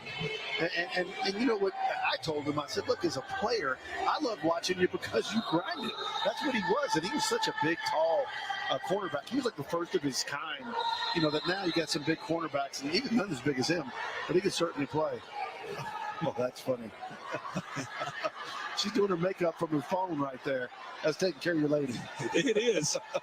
Third down for the Tigers, and the dump off to the big tight end. He tries to get around the outside, but it doesn't happen. Cordell Rogers is going to be taken down. He's going to be well shy of that first down, so we'll see what Chris Dishman decides to do in this situation. Looks like they are sending the punting unit onto the football field. Joseph Alcala with the big hit here at the end. His helmet comes flying off. We'll see. Yeah, he kind of came back there, gave him a little bit of the business on the way up, but I think he was just congratulating him. Well, the Tayshawn Wilson, and I tell you what, I wouldn't have wanted to be him had they called him for taunting, because you know what Coach Jackson has said about that stuff. He's pretty straightforward about that. Doesn't want to see it. Yeah, you know, one thing that's struck. We'll get to that in a minute. A 2-minute timeout right now. We're going to pause for a timeout. We have a 14-14 game here at Shell Energy Stadium. The 2025 SWAC football season is almost here, and SWAC TV is set to bring you some of the most anticipated games of the season. Big classics, historic rivalries, and some of the best bands in the land will headline the inaugural slate of 45 football games this fall. Free, live, and on demand on the new and exclusive streaming platform of the Southwestern Athletic Conference. The time is now. SWAC TV is here, building champions for life.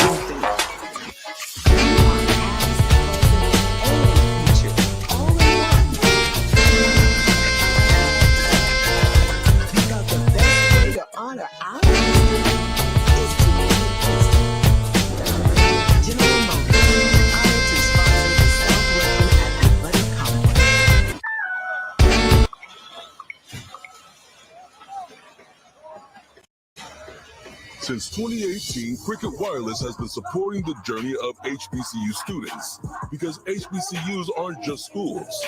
They're a place where teammates form lifelong bonds, the kind of bonds that stay with you every step of the way. That's why we keep you connected, so you can tackle anything that's thrown your way. Smile, you're on Cricket.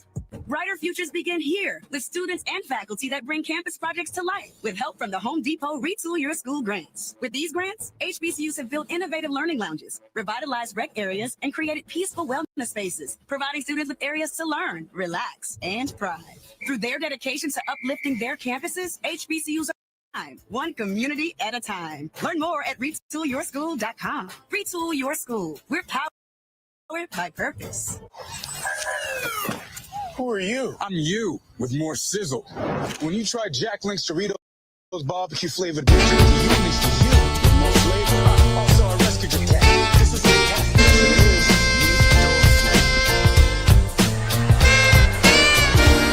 Coach Chris Dishman and his Texas Southern Tigers locked in a 14-14 game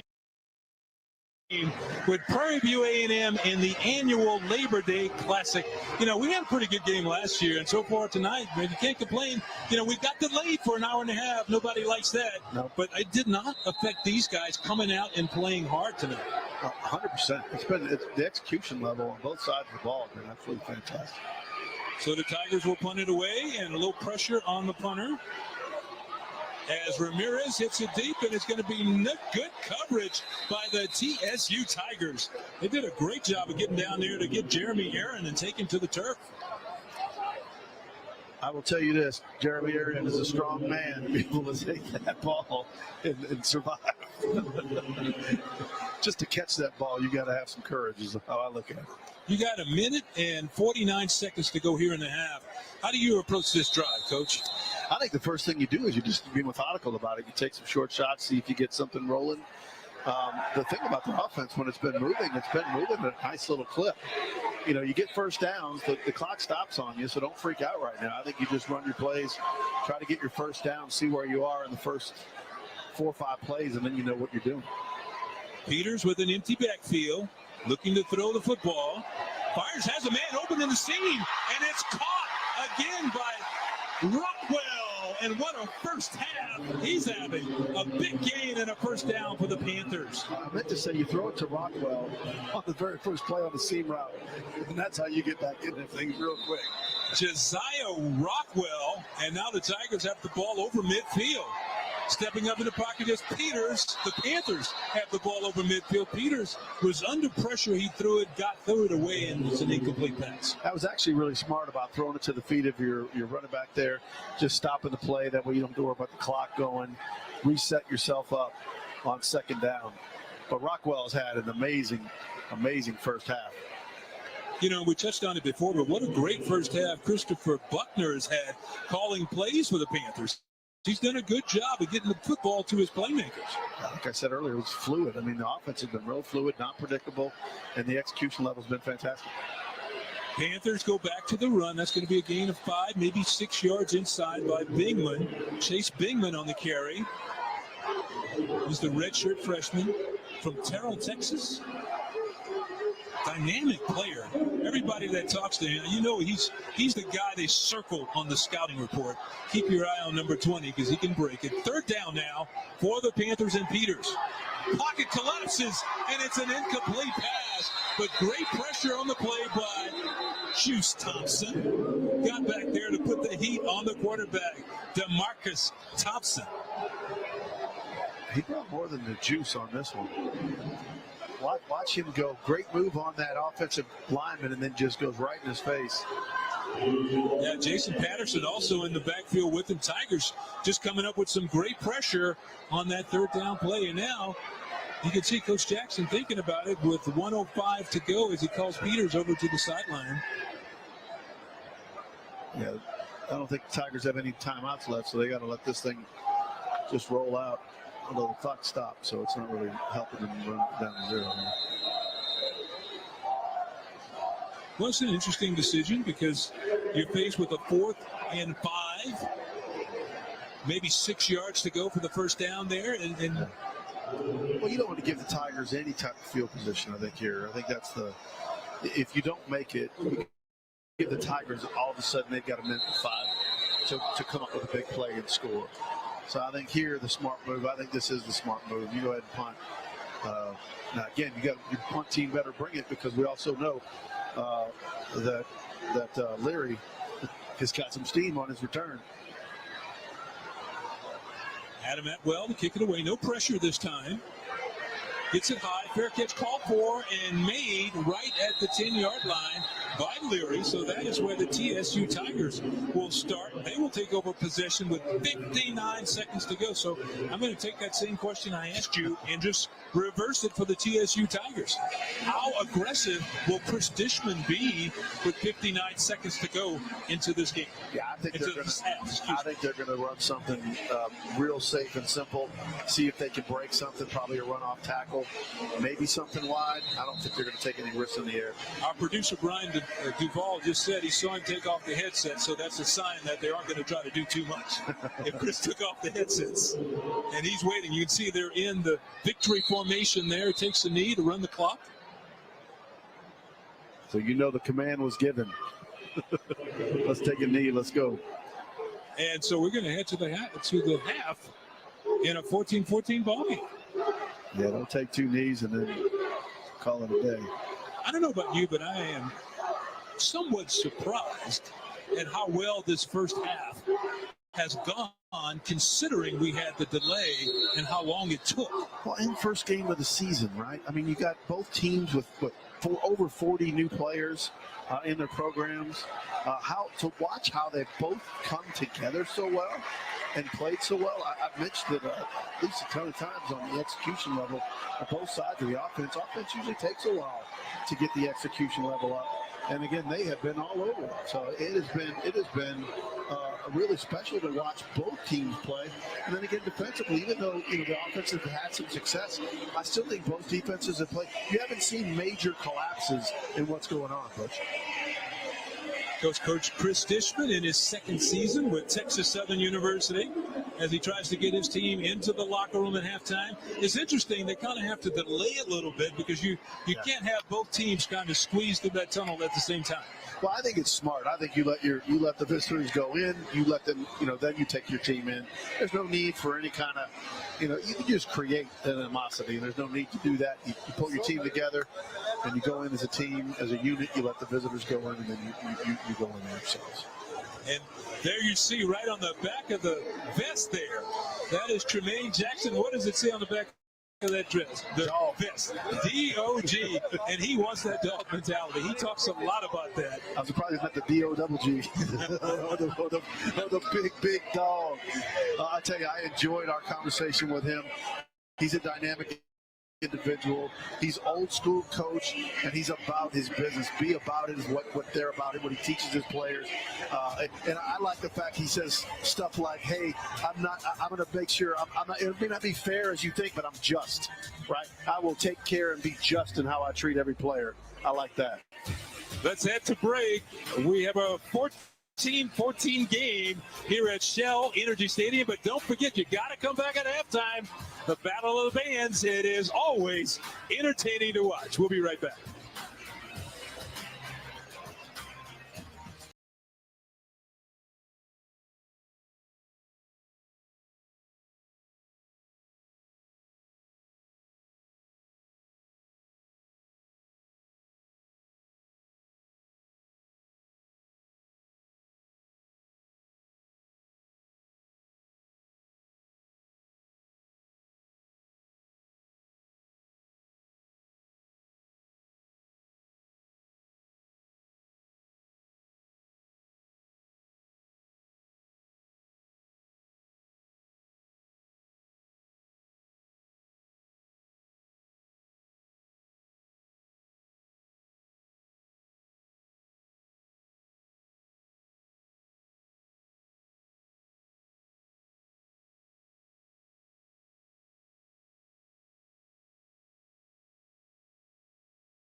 Marching storm from Prairie.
From Prairie View A&M, we'll be right back with more.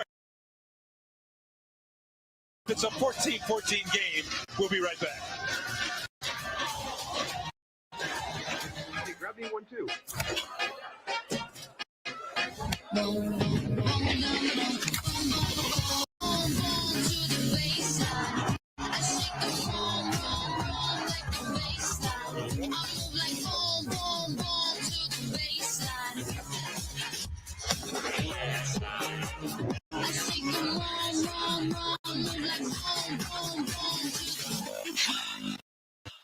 At Prairie View A&M University, excellence isn't just a word, it's a way of life. For 147 years, we've been empowering generations of students to carry our rich legacy of distinction with them as they blaze trails and make a difference in communities across the world. Our high-caliber faculty and rigorous academic programs prepare scholars to challenge the status quo and push the boundaries of knowledge.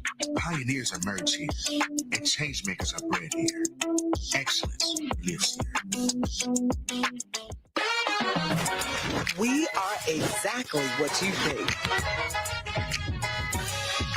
We are not at all what you think. We are past, present, and future, all in one. Because the best way to honor our history is to make history. General Motors, honored to sponsor the Southwestern Athletic Conference. Brighter futures begin here with students and faculty that bring campus projects to life with help from the Home Depot Retool Your School grants. With these grants, HBCUs have built innovative learning lounges, revitalized rec areas, and created peaceful wellness spaces, providing students with areas to learn, relax, and thrive. Through their dedication to uplifting their campuses, HBCUs are growing stronger, one grant at a time, one project at a time, one community at a time. Learn more at retoolyourschool.com. Retool Your School. We're powered by purpose. Ooh. There's no I in team, but there is an M, an E, an A, and a T. The SWAC, the premier athletic conference in the nation. A collection of schools rich in tradition, pride, and pedigree. Sacrifice, winning, allegiance, champions. We are the SWAC, building champions for life. The 2025 SWAC football season is almost here, and SWAC TV is set to bring you some of the most anticipated games of the season. Big classics, historic rivalries, and some of the best bands in the land will headline the inaugural slate of 45 football games this fall. Free, live, and on demand on the new and exclusive streaming platform of the Southwestern Athletic Conference. The time is now. SWAC TV is here, building champions for life. Scores brought to you tonight by Pepsi. First off, Jackson State, no problems with Hampton, 28-7. Then you look at Alabama A&M. They went over to Arkansas. That didn't work out too good for the conference, 52-7. And at the bottom there, Texas Tech 47, Arkansas Pine Bluff 0, but they are in a delay. Elsewhere, Florida A&M lost a heartbreaker there, Howard, 10-9. That one hurt. And how about Southern locked in a battle right there with Mississippi Valley State, but they pulled it out. The Jaguars went on to win it 34-29. And how about that last one with 7 minutes to go? The season, we had some great SWAC action across the league. Yeah, let's see what's coming up next week. Here we go, upcoming schedule, Grambling State and Ohio State. Woo! That's going to be a rough one there. Jackson State and Southern Miss. You have Texas Southern at California, Florida A&M and Florida Atlantic. That should be a real good one, in-state rivalry there. Arkansas Pine Bluff taking on Central Arkansas. Alabama State at Southern. That'll be a good one. And then the Prairie A&M right here, they'll be taking on UT Rio Grande Valley. And then Mississippi Valley State at Arlington State. So some good ones on, a couple of inter rivalries, and then you got some other big games as well. And then at 6 o'clock, Alcorn State at Alabama A&M. That'll be a good one. And Bethune-Cookman at Miami, staying in Florida once again.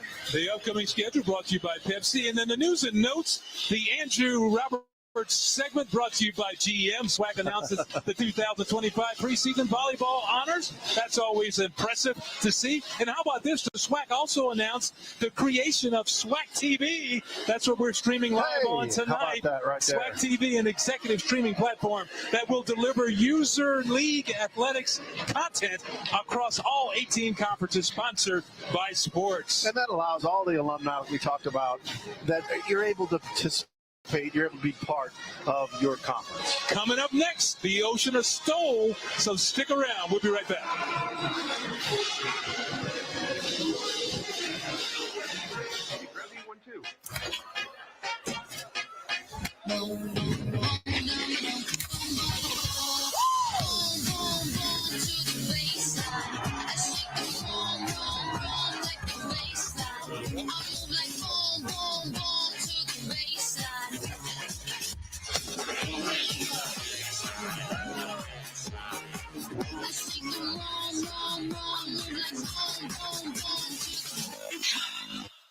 At Prairie View A&M University, excellence isn't just a word.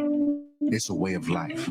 For 147 years, we've been empowering generations of students to carry our rich legacy of distinction with them as they blaze trails and make a difference in communities across the world. Our high-caliber faculty and rigorous academic programs prepare scholars to challenge the status quo and push the boundaries of knowledge. Pioneers emerge here, and changemakers are bred here. Excellence lives here. We are exactly what you think. We are not at all what you think. We are past, present, and future, all in one. Because the best way to honor our history is to make history. General Motors, honored to sponsor the Southwestern Athletic Conference. Brighter futures begin here with students and faculty that bring campus projects to life with help from the Home Depot Retool Your School grants. With these grants, HBCUs have built innovative learning lounges, revitalized rec areas, and created peaceful wellness and pride. Through their dedication to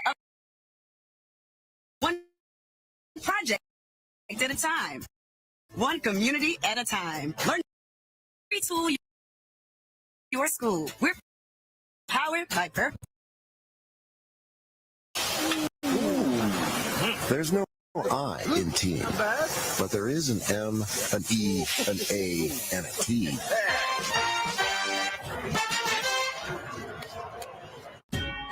The SWAC, Athletic Conference in the Nation. A collection of schools in tradition, pride, and pedigree. Champions. Building champions for life.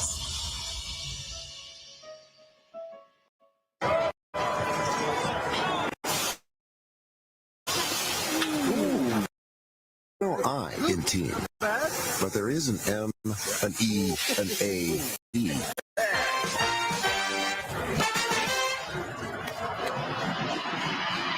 More half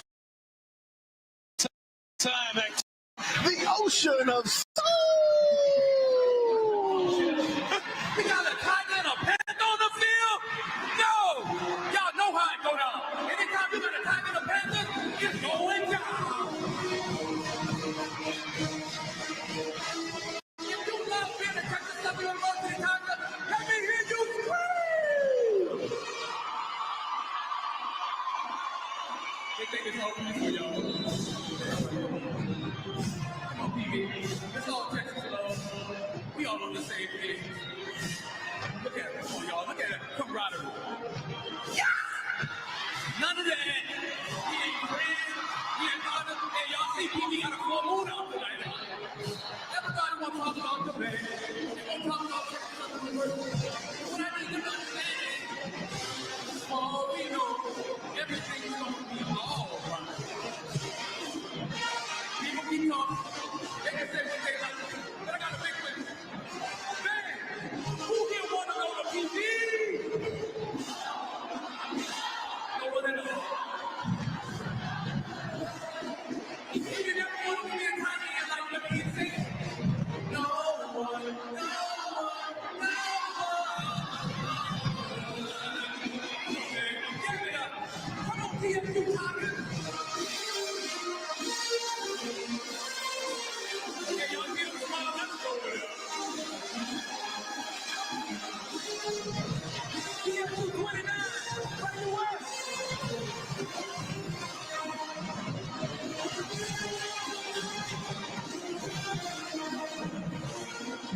If you never want to go beat WB, give it up for the Ocean of Soul, everybody. We like our team in front of our head.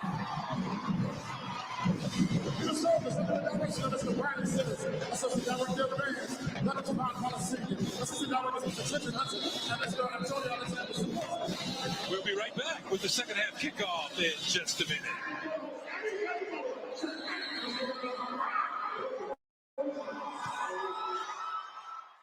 Hey, grab me one too.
Welcome back, everyone. Butch Alcindor and Jorge Vargas, and we're just about set to get our second half of action underway. We're getting ready to kick it off in the third quarter, and what an outstanding first half we saw. We are locked in a 14-14 tie in the 40th annual Labor Day Classic. My friend, give me some of your thoughts on the first half. Well, you know, I kept saying it, execution, and really that just tells me what kind of coaching both teams have had. They got 40 and 70 new players basically on the different teams. That's a lot of different people coming into your program in the offseason, right? Be able to grab them, get them on game, on plan, and then execute so well in your very first game in an hour-and-a-half delay. That tells me a lot about the coaching that's going on both teams, because I think it's been a really well-played game and really not a whole lot of penalties. That's an excellent point. More than 70 new players at Prairie View, more than 44 new players at Texas Southern. Let's take a look at how we got to that 14-14 score. First half action you're watching here on SWAC TV, and you see right away that is KJ Cooper on the keeper, 8 yards for a touchdown, and that put Texas Southern out in front. And Texas Southern had a big play there, but then the fumble by Davion Ford would set the Panthers up for this. Cameron Peters fires to the back of the end zone. He has his big tight end. That's Ackerman for the touchdown, and it was a beautiful play there. Then another turnover by the Tigers. It would hit the blocking back on the punt. That would set up Prairie View in close, and number 26, Brandon Campbell, took it in for a touchdown. And then watch this big return coming up right here by the TSU Tigers. That is Trent Leary down the sideline. They took it all the way back, close to 80 yards on the play, and then right there, the big back Renfro takes it in for the touchdown. And that is where we are. 14-14 game. As you see the time, we might ought to mention that we had the delay, so we were but so we've mentioned this a couple of times. It did not seem to affect the team. Sometimes you come out sluggish after something like that. It didn't happen tonight. Yeah, and especially with a new team basically coming out. And the first game of the season, I mean, first game of seasons are usually sloppy to begin with. I mean, they just are. And this is not. And again, by both teams, it's not. The intensity has been fantastic from the very start of the game. And again, it's been a great one. And we haven't mentioned the crowds a whole lot. You know, despite thunderous rains rolling in here and starting late, we have a great crowd in here. Lots of energy rolling in. So it's been a great classic, one of the better ones in quite some time. And Jeremy Ramirez is getting set to get the second half underway. I mentioned a 14-14 game, and Prairie View will get the ball to start the third quarter, and it goes down, and it's going to come down to number 14, Kellen Stewart on the return. Stewart behind some great blocking. He's in the open field. He had one man to beat, and that was Ramirez, the punter, but he did just enough to slow him down until he got some help from his friends. Let's take another look at that. Yeah, great blocking out here in the front. And then what I like at the end, once he realizes there's not a lot there, boom, put my head down, I'm going to go straight through, get every yard I can. And again, he had to go through 2 or 3 guys. Great execution. Again, this is on special teams. What do you think Tremaine Jackson told his team at the half? He said keep it up. I mean, I think what he said is keep it up. I think they're going to find a way to dial in some more defensive pressure. I do think that's something they're looking for. When their offense has been flowing, I think their offenses look really, really good. So Prairie View get the first bite out of this apple to start the second half, and they go to the running game, which has been good, and that is Bingman. He breaks it right up the middle for 15 yards and a first down for the Panthers. And again, offensive line had gone out there. Look at this hole. Watch this little trap action inside, then he cuts off to goes left, right, and then back outside. Nice job. Miller on the stop, and they go back to the running game, and it's Bingman again. This time he's only going to get about 3. But they're running some misdirection in that backfield, confusing the Tigers, making them commit. And I think they're just keeping that action going, and then every once in a while they flow with it. So, for the Tigers, they just got to stay disciplined, play your gap. Don't start guessing. You guess too much, you're going to create huge gaps. Dylan Pullen on the stop for the TSU Tigers. So to bring up second down, he only was credited with the yard on that last play. Pressure now on Peters. Flag goes down in that area where they usually call holding. Catch is made. A nice catch there by Tristan Golightly, but he may have pushed off in the end zone. They threw no flag, but I thought he pushed off there for sure. But there's a flag in the backfield for the Panthers. And that one goes down. Offense number 75. 10-yard penalty. It is second down. Ivan Daniels on the call, and that's going to go. It was right in that area where we thought it might be holding. Yeah, and again, the Tigers are lucky that was called there because they weren't calling there. The hold right there. He grabs him from the outside and basically tackles him. And again, they did not call that flag on push off for the receiver. So the Tigers are lucky that the holding was called for the Panthers. So second down coming up for Prairie View. Peters started the second half at quarterback. Pulls it out, he's going to throw it, fires near the sideline. Good coverage over there by the Tigers. That is Edric Whitley coming up with a nice play because he did that zone read, pulled the ball out. You couldn't tell whether he was going to run it or pass it, and he threw it out there, but the Tigers were not fooled as Whitley came up and made a nice play there. You know, I talked about discipline a minute ago. Whitley showed about as much as you could possibly show right there because I thought for sure Peters was running. And he didn't. He pulled it back out and threw it, and great coverage there. Stay with it for Whitley. Third down and long. Call it 3rd and 8 coming up for the Panthers. First drive of the second half. If you're just joining us, we're locked in a 14-14 game. Peters to throw. 3rd and 15. He dumps it off, and a nice move there, but a flag goes down. That was Campbell again. Campbell had some really nice runs and a touchdown in the first half, but this one may be coming back also. Yeah, I think you like a power block by your lineman getting out front, but they can't grab guys and pull them back.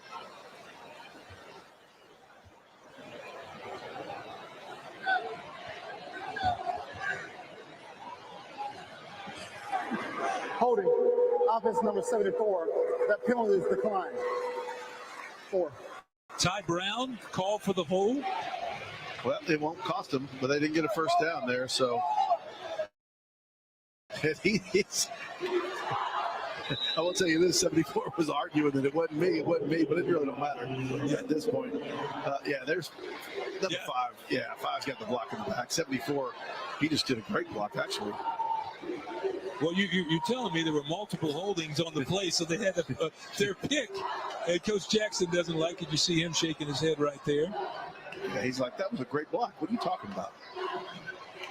Yeah, I think 74, that wound up just being a good block. So Atwell's kick is high and into the end zone, and that's going to be a touchback. So with 12:02 to go, we're tied 14-14. We'll be back with more in just a minute.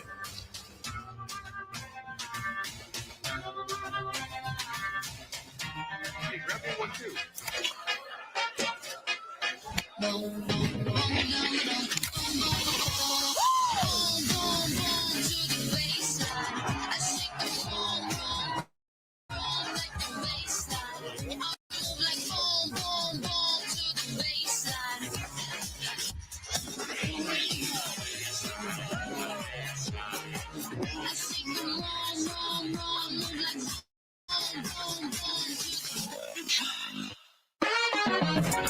We are exactly what you think.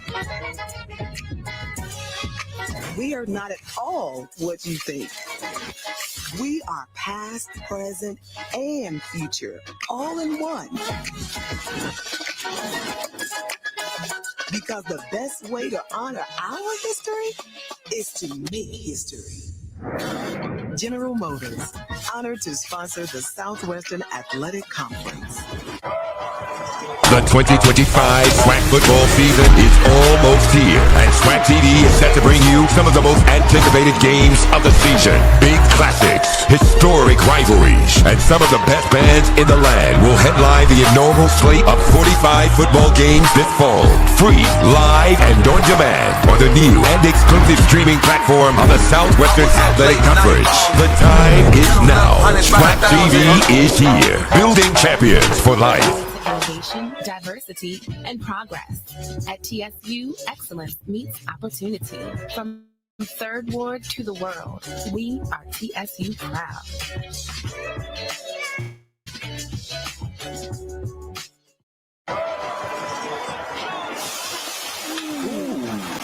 There's no I in team, but there is an M, an E, an A, and a T.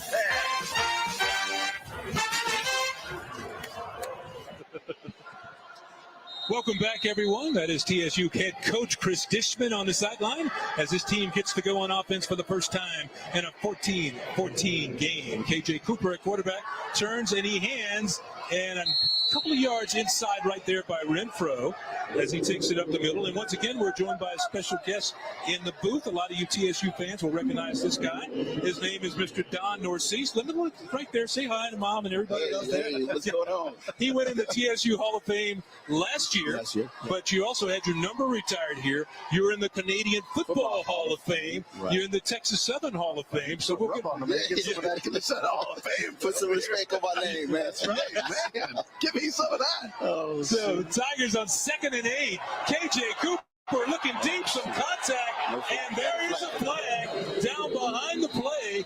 He was trying to hit Leary, streaking up the sideline. There was a little contact. I wasn't sure they were going to drop the flag, but here comes the flag, and now the officials are going to talk about it. Let's see. I think when they had that double grab is when they finally threw it, because he was getting ready to get away, and they kind of gave him a little extra tug, which slowed him down. I think that's a good flag. Pass interference. Yeah. Defense, number 12, the 15-yard penalty. Automatic first down. Let's take a look at this right here. I don't know if you can see, but right there, he kind of grabs that jersey, pulls it back. He can't get there, and he actually got it before that. I thought the one before that's what slowed him down and didn't let him get the separation he wanted to. Good way to stretch the field. So Cooper showing off that arm, and it's a first down for the Texas Southern Tigers.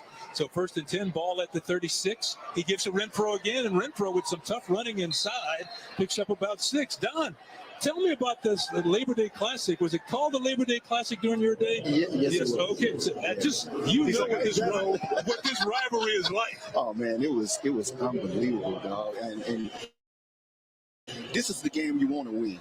This is the one that you want to win. It starts you off from the season and get you going and stuff like that. But we always wanted to beat Prairie. Well, and it's so funny how players on both sides of this rivalry, it's an intense rivalry, but you have so much respect for each other. You do, yeah. We definitely do. After the game. Yeah. So whistle blows there with 2nd down is going to be illegal procedure against the Tigers, which is how good is it? Number 1, a 5-yard penalty. To be back on campus. Tonight is a blackout night here on campus. Everybody's excited. Just tell us a little bit about I'll tell you what, man, it's unbelievable. You know, for me, I'm from Port Arthur, Texas. I had one scholarship, which is Texas Southern University. So I am very blessed to be where I'm at today. So, man, it's a blessing just to be here. What, Lincoln or what? Yeah, going to Port Arthur, Lincoln. Okay. Yeah. You know it. Yeah. I worked at KBMT Channel 12 over there for a little while. Oh, good stuff. Okay. Yeah. Okay, 2nd and long for KJ Cooper. Pressure. He gets away, still on his feet, and he does a good job of throwing that one away. How about that? Just a good job by Cooper to let that one go. Tell us a little bit about the Canadian Football League, because you go up to you had a great, career at Texas Southern University. You make the Hall of Fame, and then you go to the Canadian Football League, and you end up being in the Hall of Fame there. That's just fantastic. It's unbelievable. You know, to get a chance to play in the Canadian Football League for 13 years, being an all-time lead receiver in the CFL, and getting inducted to the Hall of Fame, man, it's unbelievable to know that I only had one scholarship coming out of high school. How much do you share that message with young individuals?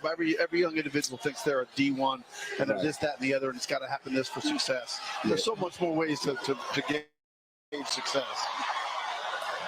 Yes, it is. And, just the other day on Thursday, I got a chance to go to Port Arthur and talk to the junior Bs and just explaining to the kids about the small things. You got to put that work in, man. Yeah. Nobody's going to give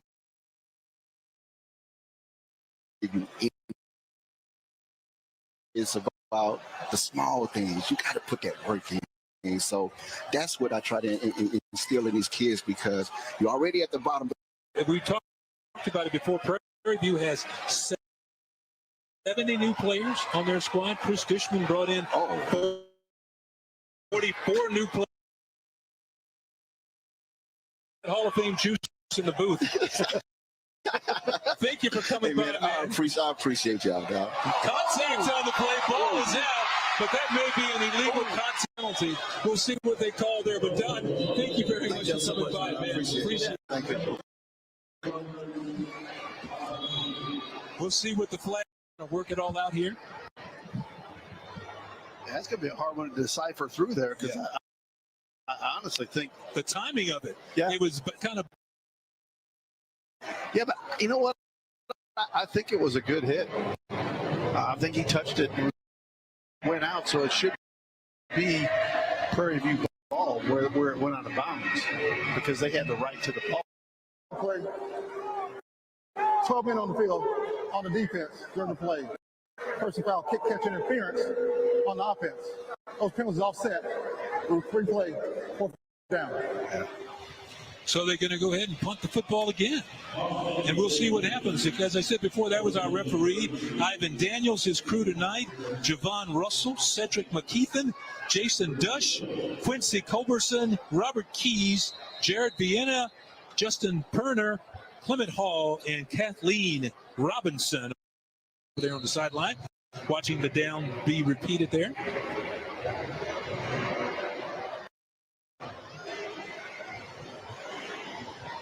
And so now they got to come back onto the field to do the re-kick there. I think they were going to get chewed out, and then let's come back in. Jeremy Ramirez back on the field. You know, he averaged almost 50 yards a kick last year. That ain't going to help there. No, that's off the side of the foot, so a huge break for Prairie View A&M. Bounces out of bounds near the 45-yard line. So the Panthers will come up with excellent field position on that exchange. 14-14 game. We have 9:35 to go. We'll be back.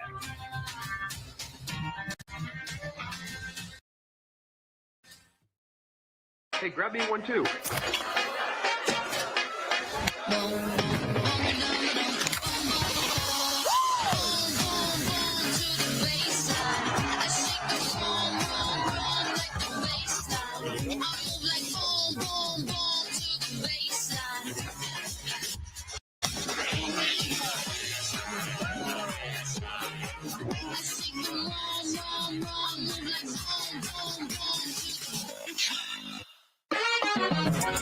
We are exactly what you think.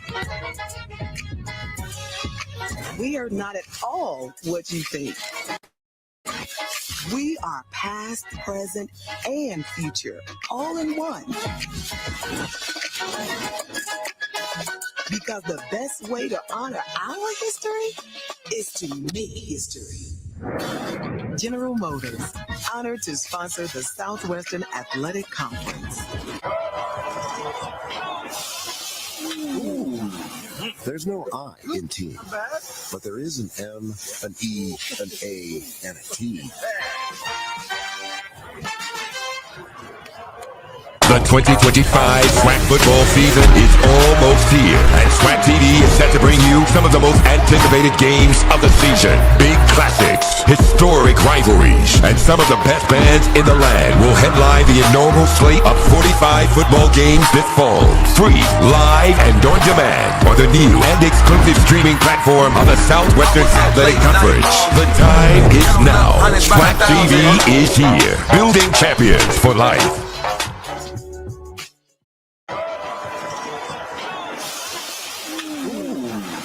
There's no I in team, but there is an M, an E, an A, and a T.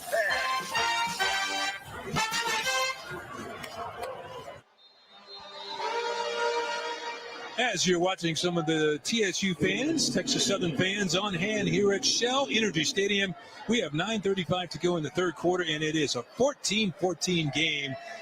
Prairie View with the ball. That is Chase Bingman around the right side, and he's going to pick up 13 yards and a first down. But there was a late flag that went down almost at the same time Chase went down. Yeah, it's a late holding call, but I was just going to say. Holding 82 on the offense. It's a 10-yard penalty. First down. Bingman had great vision on that play and just did an amazing job of cutting. Because the defense actually had some pretty good integrity there, but once he made that one cut, it opened up some lane, and he did a great job of driving through that. 82, excuse me, I'm sorry. I was going to say 82, Andre Dennis was the guilty party on that. See, he could have done without you saying that. I was trying to help the man out. You reap what you sow, man. That's kind of how it works. Try to help him. Sorry. 1st and 10. That's going to back the Panthers up back to almost where they started. Ball looks like it's at the 44-yard line now. And we're going to stay here as they take another timeout.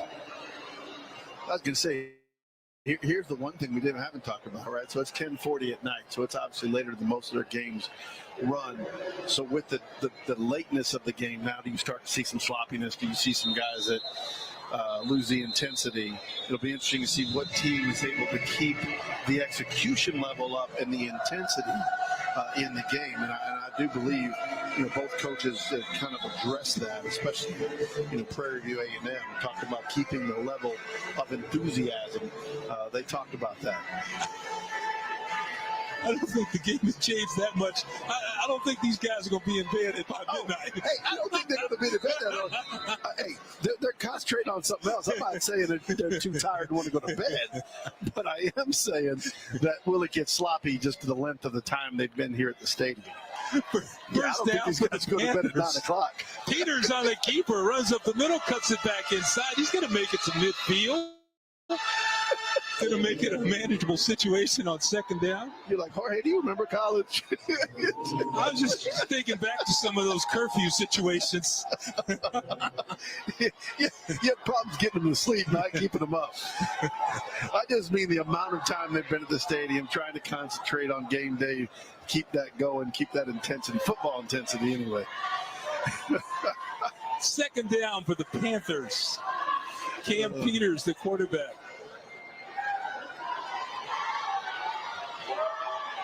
And a good defensive play by the Tigers right there. That's Miller, Jaheim Miller, stopping that play from taking off. Well, Ethan John is a tough tight end there. He just couldn't get that corner turn. We're watching there. It was him all the way, just trying to turn it and just couldn't. Great defensive, keeping your outside shoulder on. And again, you at least keep him occupied. I was talking to someone about that the other day. Keep him occupied. At least your friends come and help you out if you can't tackle him one-on-one. Right? I mean, open field tackling is the biggest commodity now in college football, in football in general, because it's such a wide open game. Ethan John on the reception. They come back and they run Bingman. This time he breaks it, spins, and he has a 1st down for the Panthers. So Bingman picking up 11, maybe 12 yards on the carry. Man, redshirt freshman, 5'9", 170-pound redshirt freshman from Terrell, Texas. And I mean, look at that. Just explosion up the middle. He finds that gap and just goes right through. He's not all that big, so they can't see him. He's already firing through there. And you notice the leg turn. He keeps him going. He's so impressive. Bingman with the flip back, the flea flicker. It goes deep. Man is open. Ball is right there. May have been a tad long, but the reception, Rodney Ojo was out there as the Panthers run the flea flicker, and that was almost a touchdown. The ball touched his fingertips. It could have been a great catch, but it might have been a tad overthrown. Maybe. I think it was there. He made a couple of adjustments that put him off the ball before that ball got there. And I mean, but it's one of those that you want back. Right there, kind of went in the bucket. Just could not pull it down. And again, it's easier said than done, right? When it comes over your shoulder like that, it's not an easy catch. But I guarantee it, he'll tell you he should have caught that. It would have been a diving catch in the end zone for 6, and now we have a whistle, and they may have taken too much time. Yeah, what a great play call. It's a 5-yard penalty. 2nd down. Didn't mention that. What a good play call. I mean, and they've had, I think both teams have really had some good play calls and execution, but that was just great timing because you had 3 big runs up the middle, some good runs, some good penetration, and then you get it right there and pitch it back. The OC you're talking about, Christopher Buckner, making the calls. He has 14 years of coaching at the college level. He has a reputation for building an explosive offense, and we could maybe see the start of that tonight. Pass is complete to Jeremiah Aaron, and Aaron is going to be pushed out of bounds by the Tigers, but a nice gain to make up a lot of that penalty yardage back. Yeah, but I think they're going to get a call on Trayvon Jones, number 8. Looks like the big tight end was over there doing a little extracurricular blocking and held a little bit, it looks like. Holding, number 10 of the offense. It's a 10-yard penalty. 10. Second down. Let's see this on the replay here.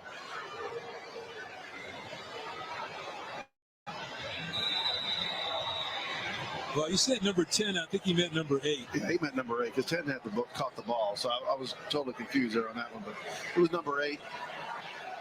10 is Jeremiah Aaron. Made a nice, he did his job. Yeah. So now it's 2nd and long after the penalty, 2nd and 25 to go for the Prairie View Panthers. Some over the middle here. Peters, a lot of time in the pocket. Fires, has his man again, still on his feet. Nice catch with the hands and still fighting for the extra yardage is Jeremiah Aaron. So he caught the last ball that got called back, so he said, I'll just catch another one. Great job. Yeah, and again, right over the middle, I can see that one developing there. And again, nice job of getting it. Look how he just won't go down. That's 2 or 3 different times he won't go down. Panthers on 3rd and 11 now.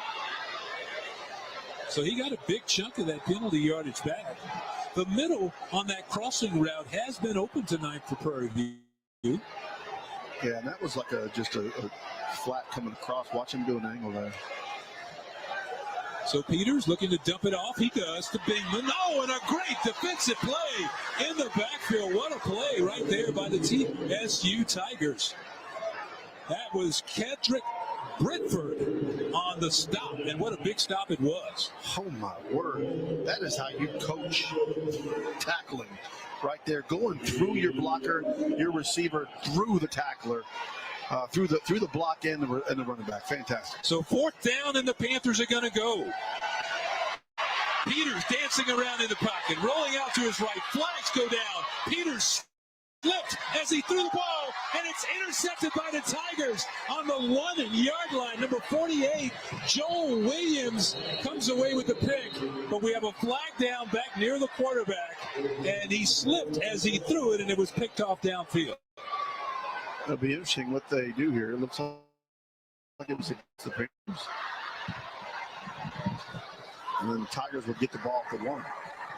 Holding, offense number 73. The result of the play is a touchback. First down. So they called the touchback on that. Looked like he might have been down at the 1. Let's have another look at that, fellas, if we can. What a nice interception, though, there by number 48, Joel Williams, on the sideline, stepping up and being real physical down there. I think they marked it at the 1. The refs are still standing there at the 1-yard line. It is not a touchback. There he is. He slips right there. That makes the ball go short. And there's the interception, and he is down at the 1-yard line. Here, the 1-yard line. Yeah, they corrected themselves right there. What a nice interception that was. So he kind of tipped it to himself. It truly was. But boy, now you're backed up at the 1-yard line. That's tough, but you got the ball. So, well, you dig yourself out of there, give yourself some room. That might have been the first obvious example tonight of a slick field playing a part in a big play on the field. True that. The grounds crew's done a good job of cleaning it. When we got in here, there was looked like swampland all over this. And yeah, they cleaned this field out and got it ready for play. And so far, you're right. That is the first time we've seen a slip because of the play here. Yeah, Peters did a great job of buying some time, rolling out to his right, and now the officials are going to talk to Chris Dishman about why they're putting it at the 1. But when you see the replay, he's clearly down on the 1-yard line, near the 1-yard line. You know, the one thing that's always tough about the new offenses, because they're all spread, and I mean, look how far you've got. You know, when you're on the 1-yard line, you've got your running back 10 yards back, 10 to 11 yards back from the ball, because you take everything in shotgun. And so when you're in your own end zone, that is a little bit aggravating. Yeah. Let's talk a little bit about Dishman while we see him right there. I mean, he had an interesting take on this game. My job is not to be friends with the other coach. He said I was friendly with Bubba McDowell because we had a history. He said I love Bubba, but this is a different time now. Will I shake his hand? Well, I wish him luck, you know. He said, we'll have to see. So it's been that kind of intensity in this game. Handoff goes straight ahead, and the Tigers will get just a little breathing room there as Renfro dives out to about the 3. Yeah, it was intense, even at the press conference. Yeah, and I think he was trying to check and see how Tremaine Jackson, Coach Tremaine Jackson, would react to him. But Coach Jackson did not take any of the bait, said what he needed to say, and let Coach Dishman say whatever he was going to say, and it was interesting because both men are intense, and I really enjoy talking to just two great guys to talk to. And they go back to the run, do the TSU Tigers, and they're going to pick up about 3 again. Renfro on the carry. Going to set up should be 3rd down now. We switch it. I was watching the guy with the sticks over there on the side. So these new electric, yard markers there, though. That's kind of nice. Although, except for when they were. You still got to reach up there and flip it. That's right. Human error can still be in play. Us humans can do a good job messing things up. We're consistent with that. 3rd down and long 4, make it 5. KJ on the rollout. Looking downfield, now he's going to keep it. Cooper's going to pick up a 1st down for the TSU Tigers.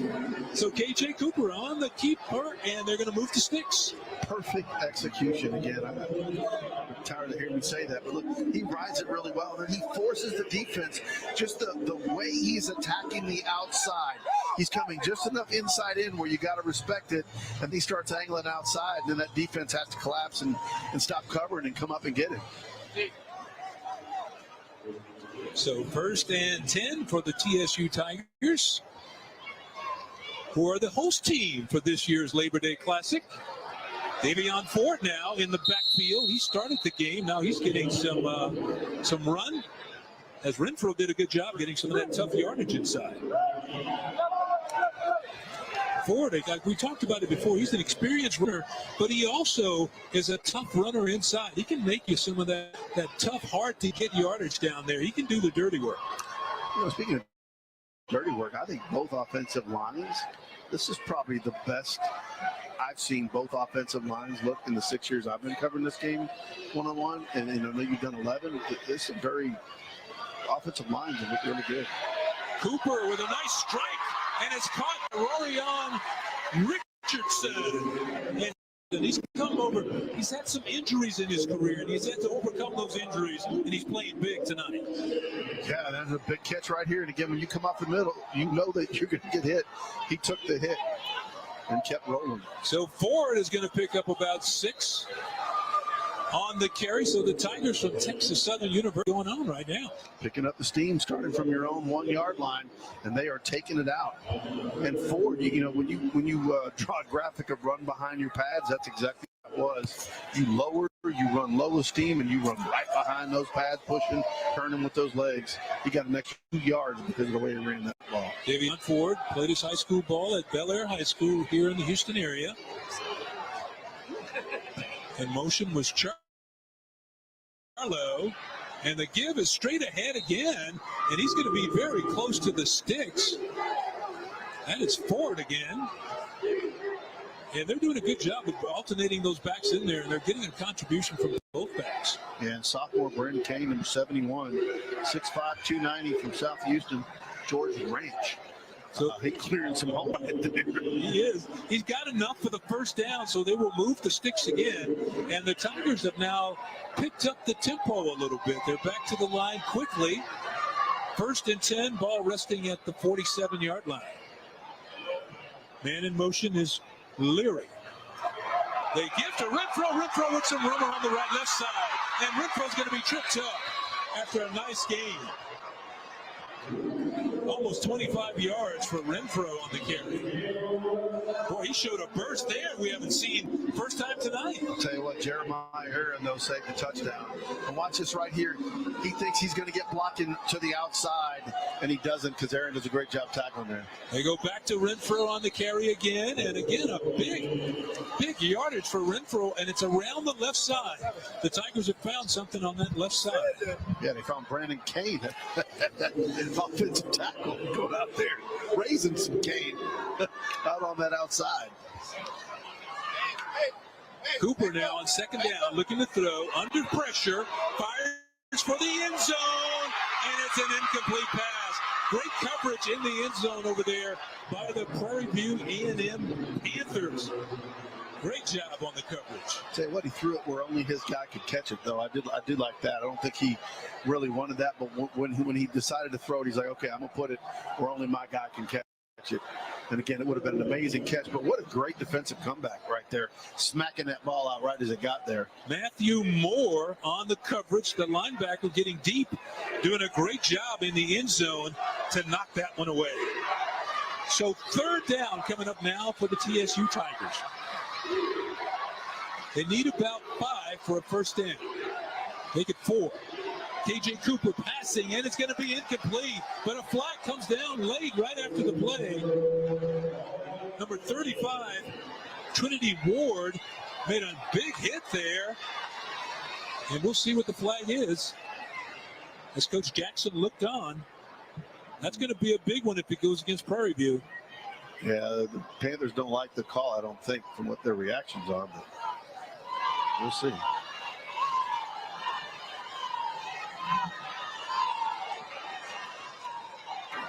Offensive pass interference. It's a 15-yard penalty. Repeat, third down. That's a big break for Prairie View A&M there. Offensive pass interference called on the play, and that's a 15-yarder. So that's huge.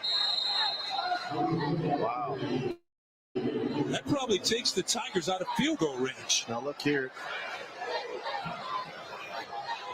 Yeah, I guess they called more of a pick than they did anything else, blocking out there. That was tight, though. I mean, it wasn't.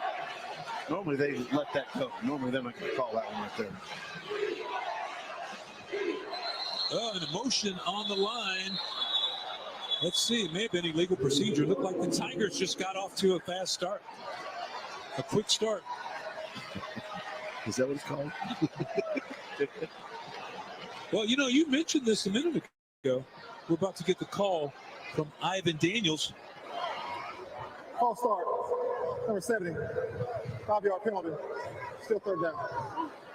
But you talked about that. We're at 10:57, our time, Central Time, 10:57. You thought maybe concentration could be a problem as this game continues to go on. And you laughed at me. Because we started an hour and a half late. Yeah, you laughed at me just so I want that on record. Just to correct it, I laughed at you because I thought you were insinuating they might be tired. No, it's not tired. So third down, and they're going to give it inside to Ford, and Ford goes straight up the middle. Going to get up to about by the Panthers. Yeah, the only football they're usually playing at around 11 o'clock at night is college football on Madden or something like that. That's the end of the third quarter. That takes us to the end of the third quarter. We're still tied at 14 apiece with 1 quarter to go. And if you missed the halftime show, you missed the show. We'll be right back. What?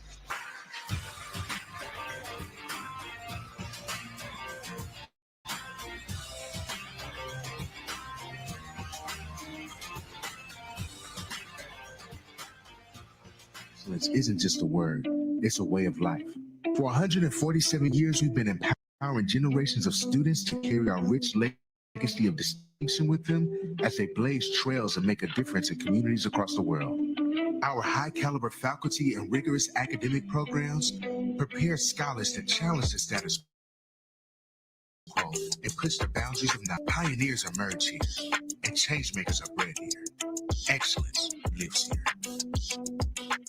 At Texas Southern University in a campus, we're a community driven by purpose and excellence.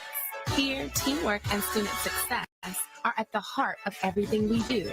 We are proud to be an independent urban university committed to innovation, diversity, and progress. At TSU, excellence meets opportunity. From Third Ward to the world, we are TSU proud.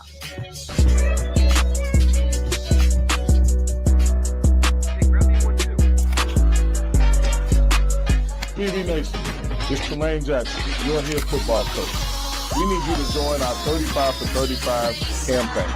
We're trying to raise $350,000 by the first game of the season. All you have to do is go to our website, tvpanthers.com, and click on the 35 for 35 link.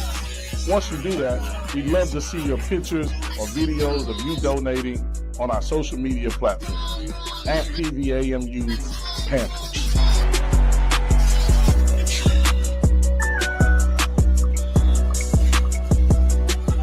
PV Nation is your athletic director, Anton Gall. We got a new initiative for our football team, 35 for 35. As you know, we just hired Coach Jackson as our 35th head football coach. In honor of that hiring, we are doing a $350,000 campaign. We're asking everybody to donate $35 or more to the Football Excellence Fund. How you do this? Go to pvpanthers.com. Donate. One last thing. Once you donate, take a picture, post it on our social media platforms, because the donations and the support you give us will take us to the next level. Thank you, and go Panthers. And progress at TSU meets opportunity. From Third Ward to the world, we are TSU. The 2025 SWAC football season is almost here, and SWAC TV is set to bring you some of the most anticipated games of the season. Big classics, historic rivalries, and some of the best bands in the land will headline the inaugural slate of 45 football games this fall. Free, live, and on demand on the new and exclusive streaming platform of the Southwestern Athletic Conference.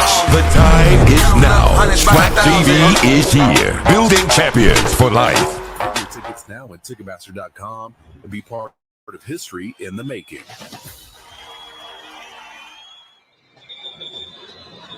We have 15 minutes to go here in the Labor Day Classic, tied at 14-14. Let's go down to Lauren now. All right, welcome back. Thanks, Butch. After an electrifying first half where we saw many jerseys torn, meaning that it was a very physical game between both teams, we entered the third quarter in a scoreless quarter. But we're entering the fourth. They've got their fours up. I do have an update on number 11, senior linebacker Jacob Williams. He is out for the remainder of the game with a foot injury. Back to you guys. Wow, thank you very much for that, Lauren. That is huge for the TSU Tigers. Same thing happened to Jacob last year. You know, in the first game in the Labor Day Classic, he was injured, missed the season after that, and then now he was so happy to be participating in camp this year and that he was back and he felt healthy, and now he's out for the rest of the game. Wow, hopefully it's just for the game. He is a hard hitter, good football player, and the heart of a team too, so that is a tough loss for him. Thanks for the update there, everyone. So Prairie View A&M will get the football now, starting first and 10 from the 11-yard line. Cameron Peters at quarterback. Turns and he hands straight ahead to Bingman, and Bingman's going to push the pile like he's done most of the night. This is those little 2- and 3-yard gains adds up for Bingman. And he just squirts through there. As a defender, it's got to be hard. You can't see him. You can't see him until he's already through there, and he runs with great power as well. Panthers go back to the line quickly. That's going to be about a gain of 3. And Bingman takes it again, bounces to the outside, cuts it back to the inside, and he's down on the 20-yard line. So 2 straight runs by Jace Bingman has set up a third and manageable, call it third and about 4 for the Panthers. Yeah, I think you're going to see, I would see Peters like on some type of rollout where he's got an option to run or pass. I think a third and a long 2 coming up for the first down. If you look at the sticks over there, it looks like a solid 3. It looks really. Yeah, that's kind of an illusion there. They're stacked big, though. I think they're going to run. And the quarterback's going to keep it. Peters bounces to the outside. He does a good job of spinning, and he has the first down. Nice job by Peters of reading his blocking and following the blocking to daylight. they don't give him easy runs. When Peters runs, it's an assigned run, and he is running like a regular tailback with some blockers out front. They don't give him like a nice little easy option run. And he's tough. But what he's done tonight is what Coach Jackson told us he would do, and that is manage the game real well. He's done a great job of doing that. Peters is going to run the zone read again, keeps this time, bounces inside, and the Tigers are waiting for it. A big play by that TSU defense. You know, it's interesting when you talk about manage a game, immediately people think that they're not a playmaker as well, and he's a playmaker as well, but he's very smart. He's going to take smart chances. He's not just going to take risky chances. And again, his growth and maturity, when we saw him the first time, he was a little bit more of a slinger, and he's obviously matured and taken. For the Panthers, Peters will throw it. That's it. Boy, that is one that got away right there by Edric Whitley. He had it, and he had his sights on the goal line, but he did one thing he forgot. He forgot to squeeze the football. Yeah, no, you know what I talked about earlier, when you're throwing from the opposite hash across the field, past the numbers, that is a long way to go. And defenders have so much more time to break on that ball. And Whitley got in front of that ball, and honestly, he will have nightmares about that missed opportunity to catch that ball. That's going to set up a third down. He had a lot of praise from his head coach coming into this game. Fires a strike over the middle, and you don't have to guess twice who caught that one. A gain of 17 by Rockwell. Josiah Rockwell, who's played a tremendous game tonight, makes a great catch. As you see Joe Williams there on the play, and he's out quickly. You see the medical staff out there to check him out. Yeah, he's in there. Rockwell got up a little bit slow too. Watch this. Good catch there. Big impact right there on the tackle for both players. But Rockwell, you can see the medical staff right there checking out Joe Williams. We'll be back in a minute. 12 minutes.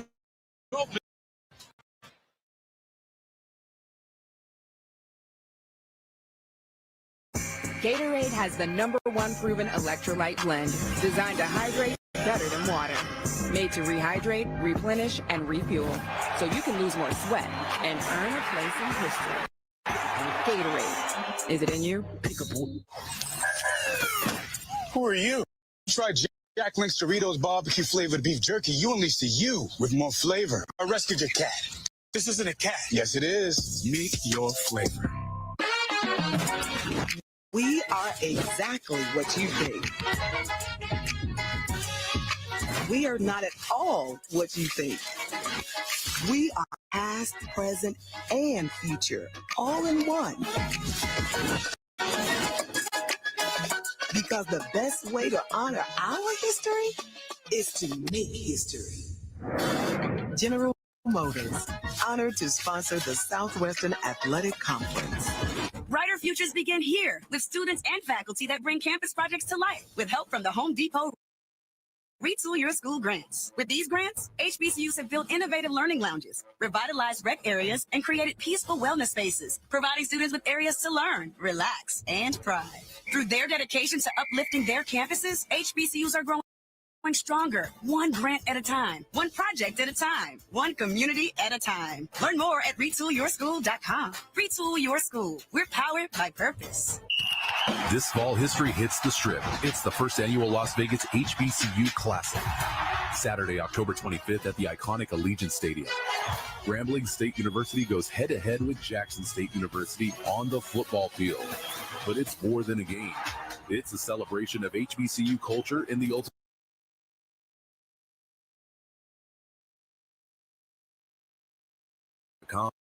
to be part of history in the making. That is TSU's Joe Williams on the sideline. The 6'2", 210-pounder had to be walked off the field. Of course, he's a graduate student from Baton Rouge and a transfer from Grambling. So 1st and 10 now for the Panthers. And they're working on the clock as that time it was the big fella, Brandon Campbell, banging inside, but he might have gotten a yard. 11:52. And on the stop for Texas Southern there, number 14, Charles George, the linebacker. I feel like the battles are getting bigger as this game goes on, the defensive line and offensive line. A lot more scrap. George is the strong side linebacker in there to stop the run, and that's what he did. So this time, intended receiver Tristan Golightly had there. Yeah, he did. It could have been tough. But if that thing was on target, boy, that was a big play right there. Yeah, he had a little cushion there, little space, couldn't get in the football. So third down coming up for Prairie View as they put the running back in motion. They're going to throw to him. Nobody covered him. He's wide open. A nice catch by Brandon Campbell. And Campbell's going to have the first down and a lot more.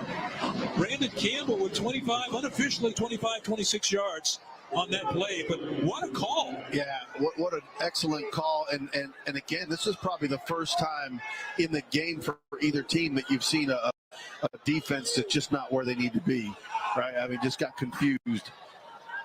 And man, that was wide open. They put Brandon Campbell in motion, and when he went in motion, no one went with him. He went out there, he was all by himself, and Peters hit him, and it's a first down for the Panthers. This time, look for the throwback pass. Way downfield, it's going to be underthrown and almost caught. Great job by the receiver. That was Jacoby Banks who threw the pass right there. The receiver pass trying to go down, and he underthrew that pass. But we got 2 flags down on the field. Yeah, there's some the intensity's picking up. I'll tell you that. Holding number 85 on offense. 10-yard penalty. First down. Tristan Golightly is the guilty party there. And you see Coach Jackson on the sideline. The second trick play of the ball game for Prairie View. First one, they just missed it. That one kind of broke down. Yeah, that one just didn't have the timing it needed, quite frankly. And then the ball wasn't, he had to readjust. And it was that block right there which freed him up to throw the ball. That was kind of in the back there. You know, that was one of those plays that just really didn't look good from the start. And you did see Joel Williams back in the game there for the TSU Tigers. So apparently he shook off whatever the injury was. And this time the give is to Brandon Campbell. Campbell moves that ball. He's going to be 2 yards, 3 yards shy of the first down. Well, let's get back to the sticks. It's 2nd and 15. It's Excuse me, that's Brandon Campbell carrying the ball there. And after that penalty, that put Prairie View way back, and now we're looking at 2nd and about 14 yards for a first down. Empty backfield for Peters. Tries to go underneath, and someone got a big hand up and knocked that one down at the line of scrimmage. And actually, probably he saved some serious damage on his receiver there by that ball not having to be caught. He was going to get. Matthew Cooks was in the vicinity there. May have gotten a hand on that football. So now, and 14 coming up for the Prairie View Panthers. This may be the down for Texas Southern because if you can look at Prairie View, they've eaten up a lot of time on this drive. They've gone a long way with this drive, but it's 3rd and 14 now for Peters as he goes again with the empty backfield. 4 rushing for Texas. Didn't get there, and the pass is behind the intended receiver, Golightly. So that's going to be an incomplete pass. And Golightly did a really good job of going to where the sticks were to get the first down. If that ball would have been on target, he could have gotten the first down. But it just was not on there. And again, there was some pretty good blocking there, and he had time to throw the ball. Just couldn't place it accurately. Both of these defensive teams have come up with some really timely plays on defense. I mean, this was a drive where you figure they were wearing out the Tigers there. Yep. And when they had to come up with a big stop, that penalty was huge on the receiver pass. So the kick by Atwell is going to go down to the 2, and it's going to be down right there on the 1 yard line. But but we do have a flag down. But great coverage and a great kick. Yeah, there's a flag for too many men on the field for TSU, but they're going to Legal substitution on the defense. It's a 5-yard penalty. Pulled down. Yeah, so where they have to distance to the goal, they can't really go 5 yards. That penalty is a flag. Yeah. Yeah, because that was too many men on the field trying to run off. So great execution there by the Panthers with 10:02 to go. We are still tied at 14 apiece. Gatorade has the #1 proven electrolyte blend designed to hydrate better than water. Made to rehydrate, replenish, and refuel, so you can lose more sweat and earn a place in history. Gatorade. Is it in you? Who are you? I'm you, with more sizzle.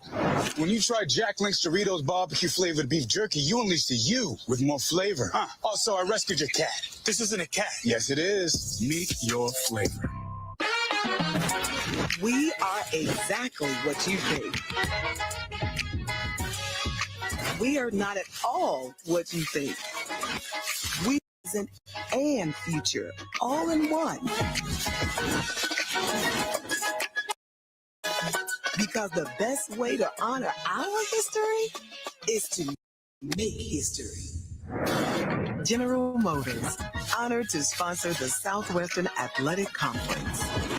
Bring campus projects to life with help from the Home Depot Retool Your School grants. With these grants, HBCUs have built innovative learning lounges, revitalized rec areas, and created peaceful wellness spaces, providing students with areas to learn, relax, and thrive. Through their dedication to uplifting their campuses, HBCUs are growing stronger, one grant at a time, one community at a time. Learn more at retoolyourschool.com. Retool Your School.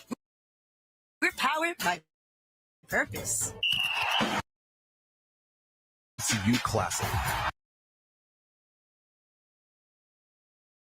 Grambling State University goes head-to-head with Jackson State. But it's more than a game. It's a celebration of HBCU culture in the ultimate Vegas all weekend long. Get your tickets now at Ticketmaster.com and be part of history in the making.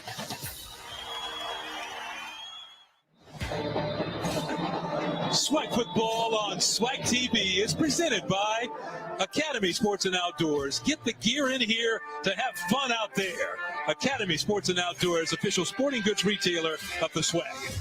Home Depot, powered by purpose to champion HBCUs. By Cricket, smile, you're on Cricket. And by Nike, official sponsor of the Southwestern Athletic Conference. So the Tigers operating 1st and 10, and the Panthers think they may have gotten to safety. TSU feel like they got it out of the end zone, and the officials, now they say it's a safety. The officials are calling it a safety, so the running back did not make it to the line of scrimmage. Let's take a look at that one again, because we caught just the tail end of it coming out of our sponsor. But wow, what a defensive play. Now the officials are still talking about it, but the Panthers of Coach Tremaine Jackson are celebrating. What about it, Jorge? Well, I'll tell you, just didn't get a lot of movement, and big number 92 right there just went right at him. And yeah, he did not get across that line of scrimmage. 92, that's Malik Mason. And this guy is playing a pretty good game tonight. Yeah, I mean, he just did a great job of overpowering the watch this. Watch how he comes in an angle and just drives over it. There was just no place to go. No. And remember, I talked about that earlier. When you're pinned back, it's such a dangerous part because your running back starts 8 yards back.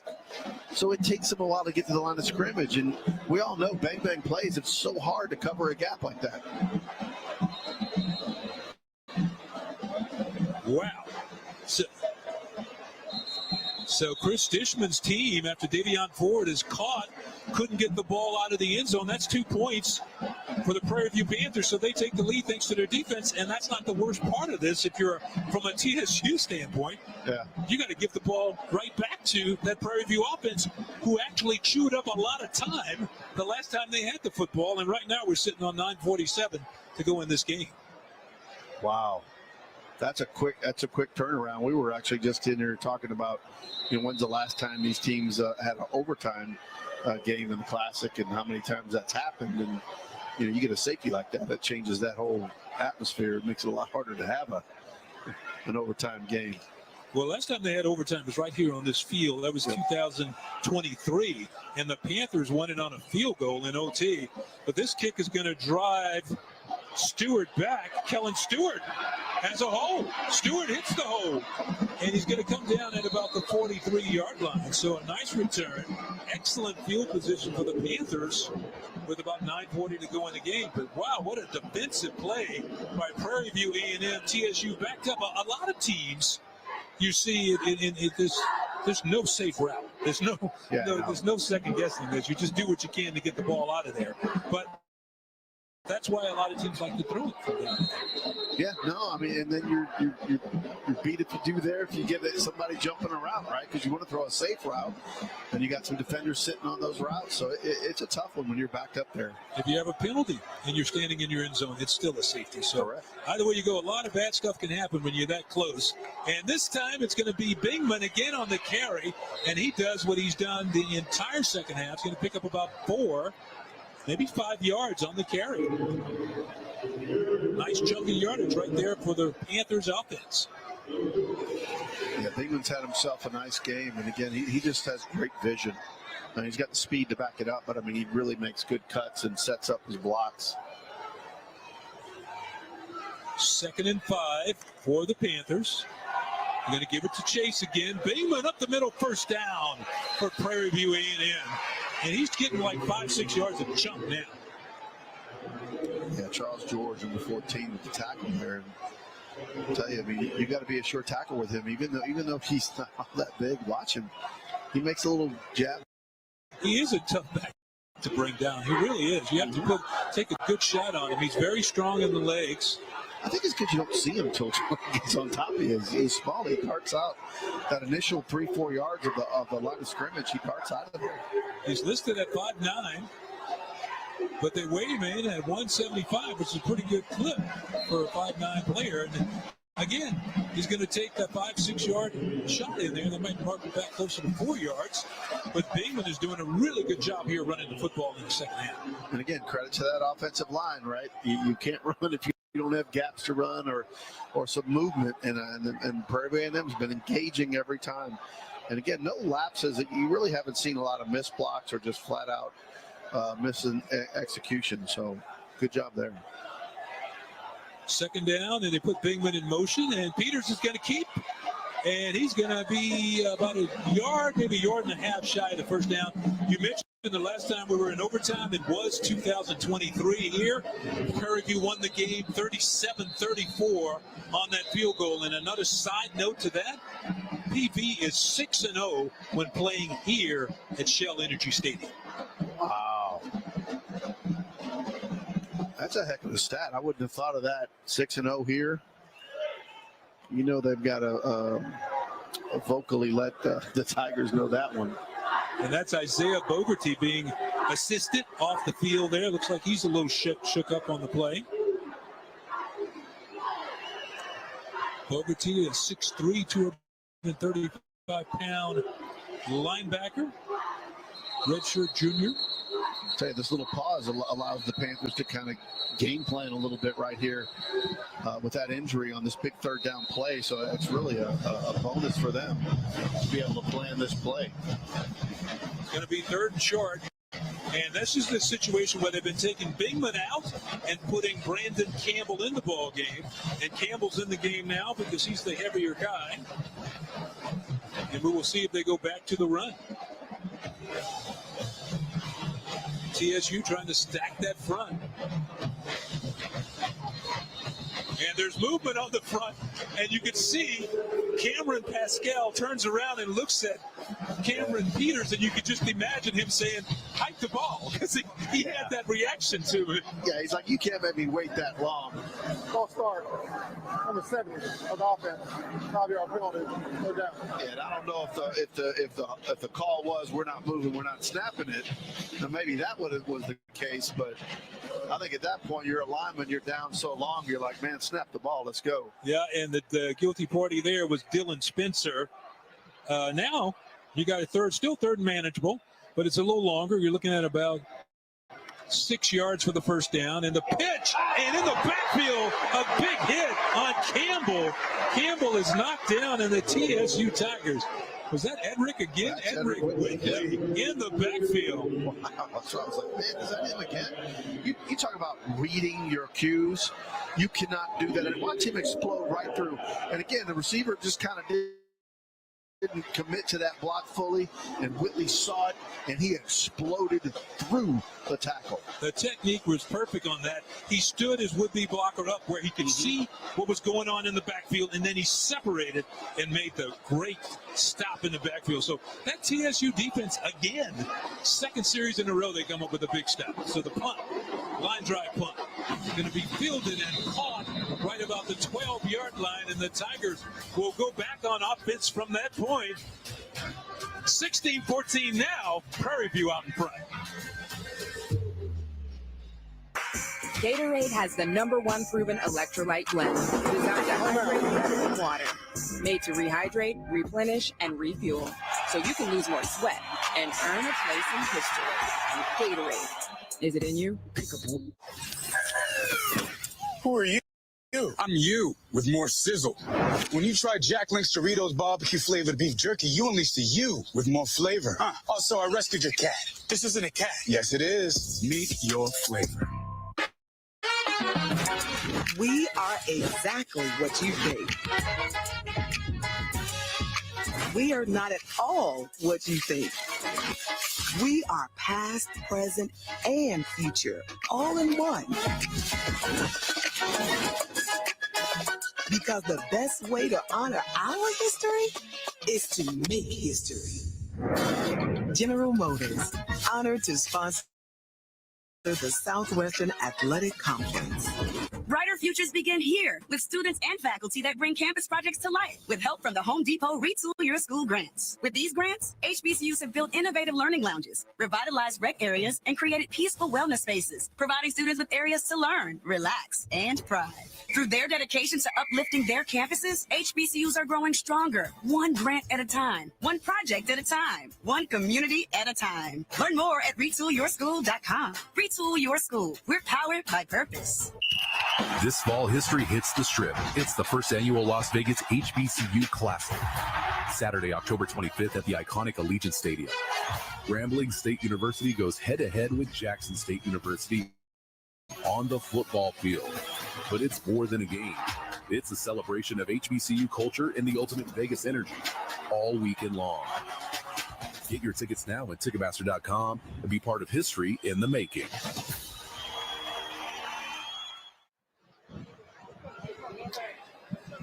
Welcome back to Shell Energy Stadium. Butch Alcindor and Jorge Vargas here with a lot of energy as TSU is taking over the football.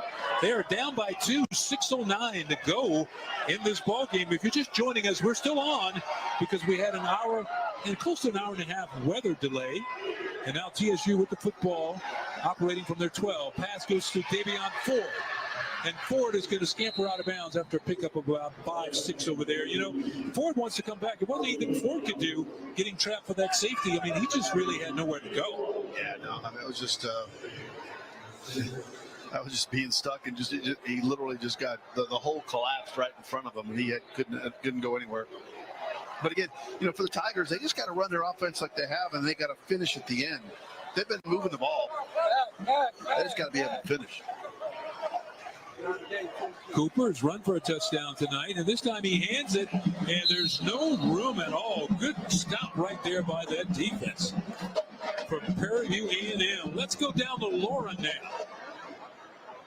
Thank you, guys. Yes, down here on the Prairie View A&M sideline, there is no emotion. Even after breaking that tie from the third quarter, there is still no emotion as they have the 2-point lead. I will say, I believe that this is a testament to Coach Jackson's discipline that he has instilled in the program. Back to you guys in the booth. Thank you, Lauren. We're looking at third down now for Texas Southern. 3rd and about 5. Cooper with an empty backfield. He's going to pass it. Has a man open, and he got the football there. That's a completed pass. Nice catch right there by the Tigers. That's Jalen Williams, the backup tight end, and that's going to move the sticks, and that was a big play for TSU. That sure was. I mean, and they're going fast now. Right back at them. Don't let them recover. Wow, and a big play on the run. How about that? Yeah. You know, I'm not sure that they had the sticks set from the long pass. Yeah, they did. Now there's a TSU Tiger down. Looks like Jaden Daniels. Daniels, number 55. And he's starting to, you know, early in the year, you get a lot of these cramps down there. But I thought it was interesting, but you were right when you said how TSU was trying to pick up the tempo. They got up there and they snapped the ball before the chains were even marked. Yeah. And I mean, they got. I don't know that they marked them correctly, quite honestly. No, yeah, I was looking at the same thing. I saw the same thing you did. I'm like, it was a lot of indecision going on over there. So hopefully it's. It is what it is right now, but I don't know that they were marked correctly. But I couldn't even tell you which way to go with them. But I don't think they're accurate. But it's what they are. So the Tigers on offense, and we've quickly gotten down to 4:29 to go in this ball game. Yeah, clock's still going. Tigers only 2 points down. Got the football on the 46-yard line. Cooper is going to pull it down and keep it. That little fake opened up the lane he needed, and Cooper's going to pick up 15, 16 yards and get a first down for Texas Southern. Yeah, because from a defender standpoint, you knew he had to stop to turn his shoulders. Rarely does a quarterback do it. Watch him here. And he knows the defender. Once I commit right there, boom, they're going to stop. And they broke down. That gave him another 10 yards on the play. Brilliant move by KJ.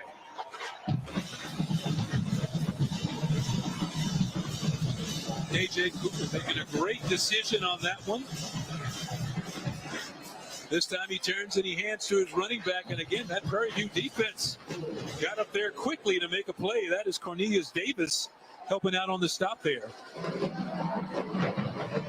I did like what Coach Jackson told us about the two guys that he brought over with him. Number 3, Sterling Roberts, a linebacker, and number 7, Kennedy Parker, a linebacker. He said not only are they excellent players, but they've come in and they've established a leadership role early on this defense. Yeah, and they were so bought in and helped everybody else buy in. When you've got that many people you're trying to get in your program. 2nd and 9. Cooper with some time, looking deep down the sideline, and that's going to be contact. And it's Charlo was over there, and there was contact. Now, will they call it on Charlo, or will it be on the defense? I think they're going to call it on the defense because the defender, Travel Randall, he just didn't look like he had control of where he was going, to be honest with you.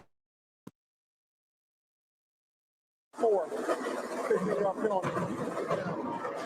Randall caught with his hand in the cookie jar right there. Well, watch him. Once he starts spinning, he doesn't know where the receiver is. He just starts grabbing and just rolling around. I mean, you'd have to, if he would have turned to the ball at all, that could have been different. And again, that's easy sitting up here. That was a very hard, he was trying to find the ball. That's why he was searching around. So the Tigers snap the ball, 1st and 10.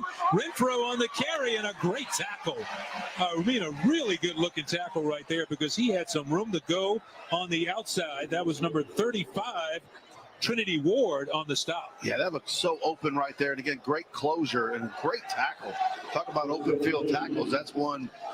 That's a perfect performance here by Trinity Ward. And again, he wasn't trying to blow him up. He's making sure he gets the sure tackle. I think a lot of young guys think about blowing someone up and they don't really wrap up and they really just knock him back for a minute and they get another 3, 4, 5 yards. Yeah, gain of 2 on that play, so call it 2nd and 8 for Cooper and the Tigers. And he drops it off to Renfro. Renfro's going to be caught. So another outstanding defensive play by Prairie View, that time by Kennedy Parker, the guy we were just talking about. Yeah, and again, he lost yards on that play. So that now you got a negative play happen. Watch this right here. And again, the sure tackling, he drops it back and then boom, It wasn't the boom, but he wrapped up. We were just talking about that. Clock operator, please put 2:29 back on the clock. 2:29 on the clock. So the clock? Clock operator, please put 2:29 on the game clock. There it is. And it goes back. Yeah, so Parker with a big play that he brings to the table for this team that Coach Jackson was looking for, and he brought them with him, and they deliver. And he, like he said, you can bring guys with you, but if they're not a great player, they don't really bring the culture you're trying to bring. But when other people see them, they followed you, and they're good players, then people go, wait a minute, I want to be great like these guys too, and they bought in, so let me just follow what he's telling us. And of course, they won 2 championships with their coach, 2 Gulf South Conference championships the last couple of years, so they have a lot of experience. As Cooper goes back to pass, 3rd down, fires, and that might be another flag. He had him by the back of the jersey. Wow, that was Tayshawn Wilson who grabbed the intended receiver there and spun him around in the air. I think that was Jeremiah Aaron. Number 4, 50 on 1st down. He called it on 4, random. 2 minutes, timeout. We have our timeout on the field as Chris Dishman looks on. T and Prairie View in front. Hey, grab me 1 too.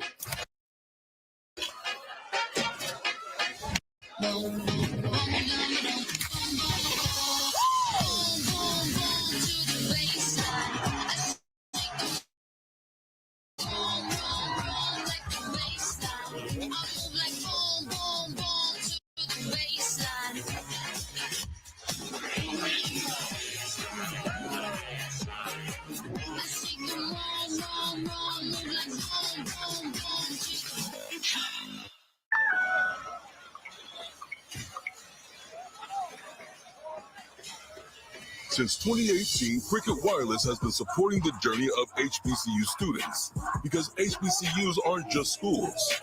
They're a place where teammates form lifelong bonds, the kind of bonds that stay with you every step of the way. That's why we keep you connected, so you can tackle anything that's thrown your way. Smile, you're on Cricket. Ooh. There's no I in team, but there is an M, an E, an A, and a T.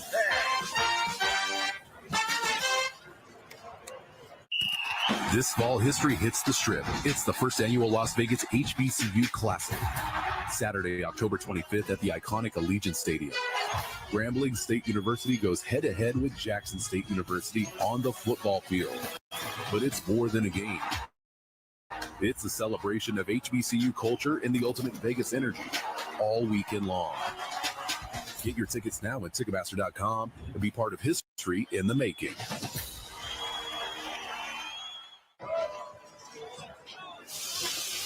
Ooh. There's no I in team, but there is an M, an E, an A, and a T.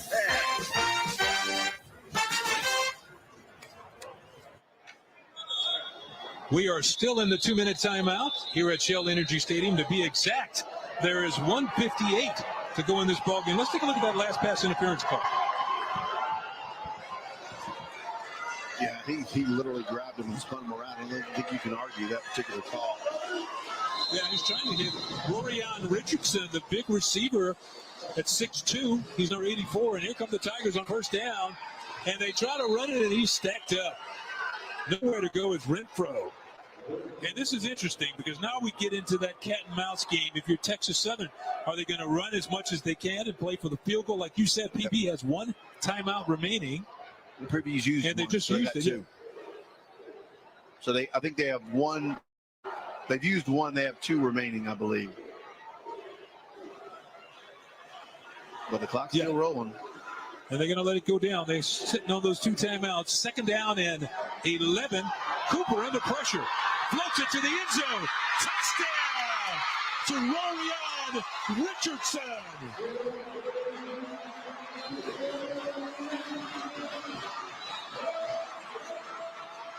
What a play.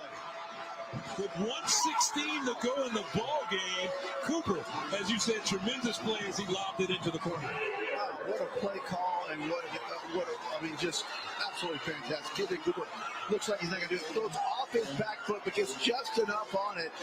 And again, the receiver comes back to the ball, make sure he gets the catch.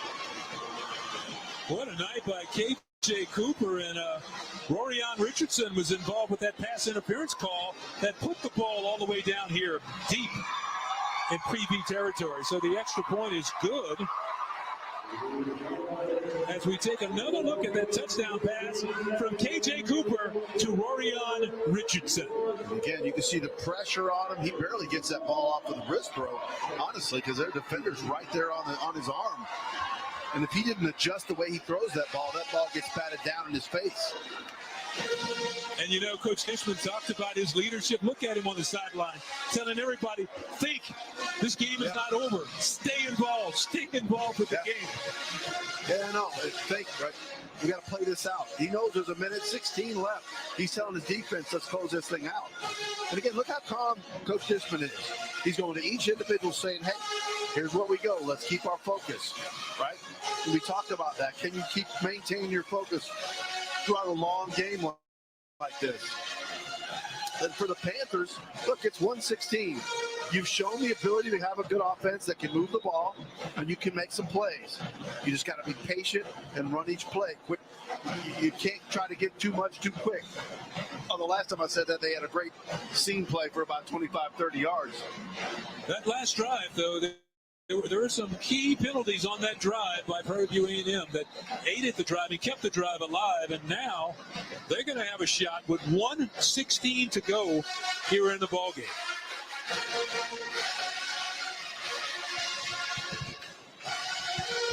You always just want to make sure you got a chance, and then the Panthers have that chance right now.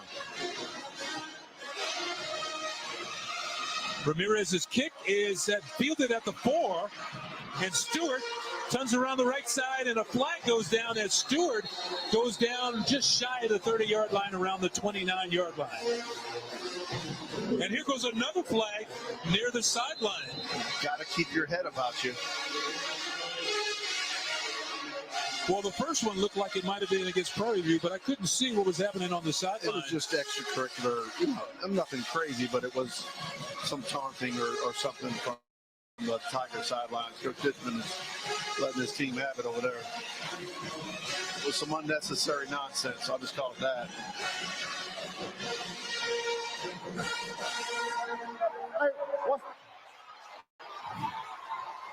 So I think they're calling his defense together and saying, look, you guys got to play smart. Holding on the return team, 10-yard penalty for spot or foul. First down. So only the one flag. So that was a big play, and that's going to hurt the Panthers because they had pretty good field position up near the 29-yard line. But they picked up the flag for I called it nonsense, but they picked it up. So that's certainly good. But you can see getting on his team about let's making sure we use our heads. Well, I also see KJ Cooper going down the sideline trying to get everybody up and involved in this game. That was a big penalty. Wow, instead of the 30-yard line, we wound up at the 12. Penalty was 18. So Cameron Peters, these are the kind of situations any quarterback would like to be in. I mean, you can really show a lot of what you're made of in this situation. 1st and 10, ball on the 11-yard line. Peters under pressure, floats it out, flag goes down. He tried to hit Bingman, but it's incomplete. But it's in that area where you often get holding called, and that's where the flag went down. And that's exactly what happened. Holding on number 75, offense. For half the distance penalty. Still first down. Jeremiah Mawali. Yeah, Garfield, looks like Garfield Lawrence, defensive lineman number 8. He created that. He came so strong. They were trying to create room for that quarterback. They wound up. That may have been the best pressure of the night for Texas Southern University, but that's what happens at this time in the ballgame. Yeah, you get to pin the ears back and go because you know where they need to go. Mm-hmm. So it's still first down after the penalty, but the ball now is resting on the Peters fires, completes his pass. A couple of guys fell down. Peters is going to get a nice gain all the way back up to the 18-yard line on that pass. So getting them a little room to work with there as the clock continues to tick. We're under seconds to go in the game. Second down now for Peters. Steps up in the pocket. Has a man wide open, and he has the completed pass. What a great pass to Rodney Ojo. And just like that, Cameron Peters made it happen by buying that extra time. Peters did a remarkable. He was uncomfortable, but threw a perfect strike down the sidelines. 37 seconds on the game clock. Put 37 seconds on the game clock. 3-7. Still sitting on his 2 timeouts also. So they've done, this has been, as you talk about flipping the field quickly, 1st and 10, ball now resting on the 37-yard.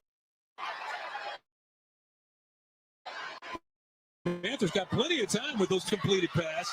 That time a good tackle by the Tigers. Matthew Cooks is there to get him down, and a timeout called quickly by the Panthers.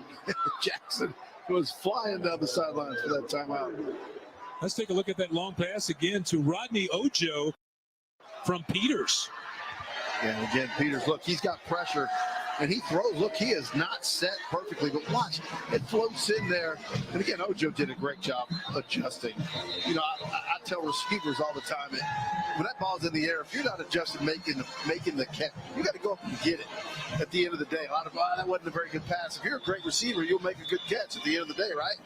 Well, and again, that's good adjustment. And Coach Dishman, who made his bones as a defensive back, you know, one of the bigger defensive backs for the Houston Oilers, I think drafted in 1988, he's not going to like that. Because the only way a receiver gets that type of separation is if the DB looks in the backfield. Yes, and why are you looking in this? They tell you never look in the backfield, especially at this point in the ball game. Right. So now second down coming up for the Panthers. They are in great shape with 30 seconds to go. They still have a timeout remaining. Peters looking to throw it again. Has to scramble to his right. Peters has a couple of guys over the middle, completes it to Bingman. Bingman at the 10, knocked down at about the 9. Chase Bingman with a big play from Peters.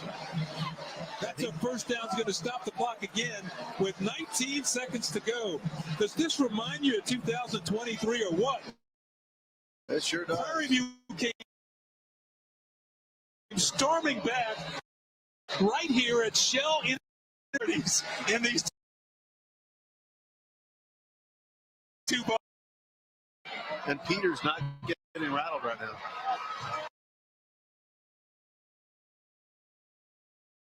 At the 10-yard line. Peters has time, floats it inside. It's going to be incomplete. Pass lift, and the clock ticks down to 16 seconds to go. As you see, the Panthers get quickly back to the line of scrimmage. That slant has been open a lot tonight. That time, Tigers did a good job of covering it. And again, the Tigers defense just got to tighten up. I mean, this is a great chess match between the coaches and these teams. This is a fantastic game. Okay. Well, it's coming down to the final seconds here. Second down for the Panthers. They got to get the playoff. Ball's on the 10-yard line, and I don't know if they made it. Ooh, I thought they got it. I don't think they made it. That was a quick whistle. Timeout call, and that's a great timeout by Prairie View. A great timeout there by Coach Tremaine Jackson, because that's why he saved those timeouts. Wow, it sure did. But I thought they got that snap off. But you know what? That's a great timeout. You're right, because you can't take the chance. No, you can't. You can't. You can't do it. And again, it gives you right now, hey, you go in there and you talk about at least 2 plays. Right? Here's what we're going to do. Right? You set up those plays, and I will say at the first play, depending on what that is, you probably want to set that ball in the middle of wherever your kicker likes that ball, if it comes down to it. But no, you need a touchdown. What am I talking about? There ain't no kicker in the ticket of this. You need a touchdown. Slap myself. So you got at least 2 plays. You got a program right here of what you're going to do. As they come out, 16 seconds to go now. Second down for the Panthers. Peters looking for the end zone. Floats it high and deep, and it's going to be an incomplete pass. There was some contact, but that pass was not close to the receiver, and that may be what the officials were looking at on that play. Let's take another look. He was trying to go to Jeremiah Aaron. You see the pass there? Yeah, that was too far out. Number 25, Justice Ugo on the coverage. So now, 2 more downs. They have 2 more if they need 2 more. Do the Panthers. Texas Southern backed up against their own goal line here. And now a whistle and a timeout. Texas Southern University. So Dishman and his defensive team are going to talk this over. Yeah, earlier I was saying they had maybe just 2 plays just because I didn't know how much time they'd be able to run for each play. They tend to roll out a little bit and stuff, but no, they got 2 plays left, 11 seconds. So really, honestly, time isn't the issue, especially if you're in the end zone. They do have 1 more timeout left, Prairie View, so they still got a timeout, so they can throw it anywhere. They've got all the opportunities they have, and if you had told one of these coaches, hey, you got 2 plays, right, from where the 10-yard line to win the game, you'd take it out. You'd take it. You'd say, I'll take it. So it's the matter of who's going to execute right now. I do like the timeout for the Tigers right there, saying, okay, defense, here's what we think they're going to do. Let's get ready for this. This is how I want you playing this. They're able to walk over, talk individually about how they want them aligning, if they want them pressing harder or whatever. And they sent somebody over there late to cover that. That's Ugo covering the slot receiver. They roll to that side. Peters with time, fires to the end zone, and flags go down. Yep. And it's going to be pass interference called in the end zone. That's going to set up a 1st and goal to go situation for the Panthers. And you can see number 25 right there, Ugo, who's very upset with himself there. He knows that's a huge play in that situation. I was gonna say I don't know that he's like, hey, if you think he can catch it at all, just attack him, because they can't do anything if they can't catch it. Right now they got 6 seconds. That may be 1 play, maybe 2. Number 25. So, yeah, I mean, the first down is irrelevant at this point, because they just got to get the ball in the end zone. And they got 6 seconds to do that. So, like you said, 2 plays at best. Yeah. At best. But if you're a DB now, hey, you don't get them, you just tackle them. You got 1 timeout. Do you take a shot with Bateman? Would you just pop him in there and call that timeout if he didn't make it? He's run so well here in the second half. Well, that'd be tough if he doesn't go down right away. But he fights so hard, though, he may go past 6 seconds. You do have that 1 timeout left, so check it out. 1st and goal to go for Prairie View. Panthers on the road. Pass wide open in the end zone. It's a touchdown for Prairie View A&M. And we do have a flag down. Trayvon Jones was all by himself in the end zone. Caught it for a touchdown. There's 2 seconds left, but there is a flag down in the end zone. And I don't want to even guess at that one. Offensive pass interference. On the left. Another pick play, just like we saw earlier, called against Texas Southern, and this was at the man. They called a great play to Trayvon Jones. That was more of a pick play than the one earlier. Yeah. I was wondering how he got so wide open on a play like that. I mean, we're seeing it all coming down the stretch in this game. You can't run a pick that tight. Texas Southern is taking a timeout, so they want to talk to her. 2 seconds left on the clock. So now you're 1 play. Unless you can run something quicker than that. It's 1 play, and it's got to be in the end zone. They've rolled out Peters to the left the last 2 times in a row. And I find that interesting because it's hard. He's got to, adjust his shoulders. He's a right-handed quarterback, and they really don't roll him out right much at all. It's always to the left. I don't know if they feel like that it confuses the defense more or not, but it's the wide side of the field, so it gives them more room because they're on the right hash. And the penalty saved the Tigers because the game would have been over, basically. Yes. 2 seconds left. But now, if you're looking at from a Prairie View standpoint, it gives them more room to work with. The Tigers have been so good down there in close of stopping them. Now the Panthers got a little more room to work with. With 2 seconds to go, it's 21-16, Texas Southern out in front. I'll tell you what, though, I tell my defensive backs, hey, look, you think it's even close, just follow. Yeah. But you don't let him catch it. Bingman goes in motion, and now they chase him after him. And now here it is. Final play of the game. Peters lost it over the middle. Touchdown! Peters with a touchdown to number 9, Rodney Ojo. And the defensive player was in great position. He just couldn't find the football. He just did not look. But Prairie View has done it again to Texas Southern University in the final seconds of the game here at Shell Energy Stadium. Prairie View A&M now 7-0 when playing at Shell Energy Stadium. What a shocker. And what the ability for the Panthers to keep their composure throughout this game. I mean, it is incredible to watch how they kept their composure, stayed focused, didn't let anything bother them throughout this game.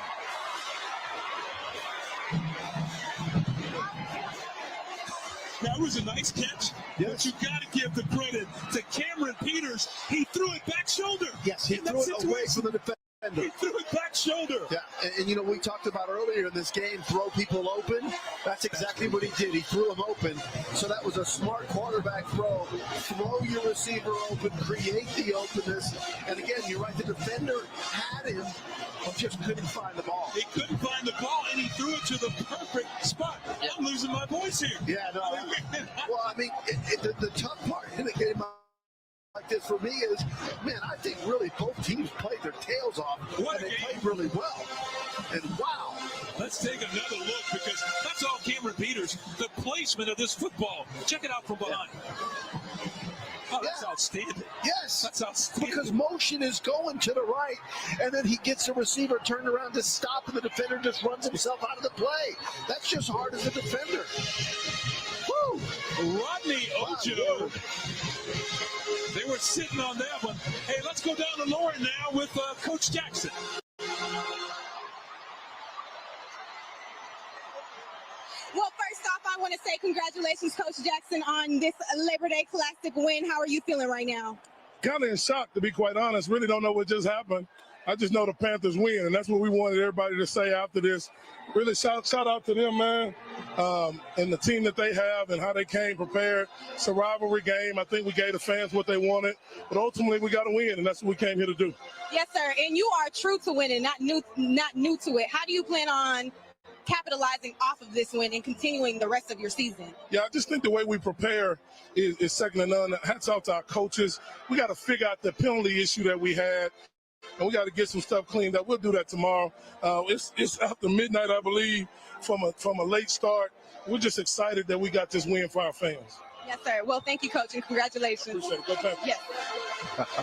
Coach Tremaine Jackson, thank you very much, Lauren, for that. Coach Tremaine Jackson, his first taste of the Labor Day Classic, and he took it right down to the wire. The final 2 seconds in the game when Cameron Peters tossed that pass inside to Rodney Ojo and from Klein Collins High School to come back to Houston and make the winning catch for a touchdown. Yeah, I mean, this was everything you'd ask for in a classic, in a rivalry game.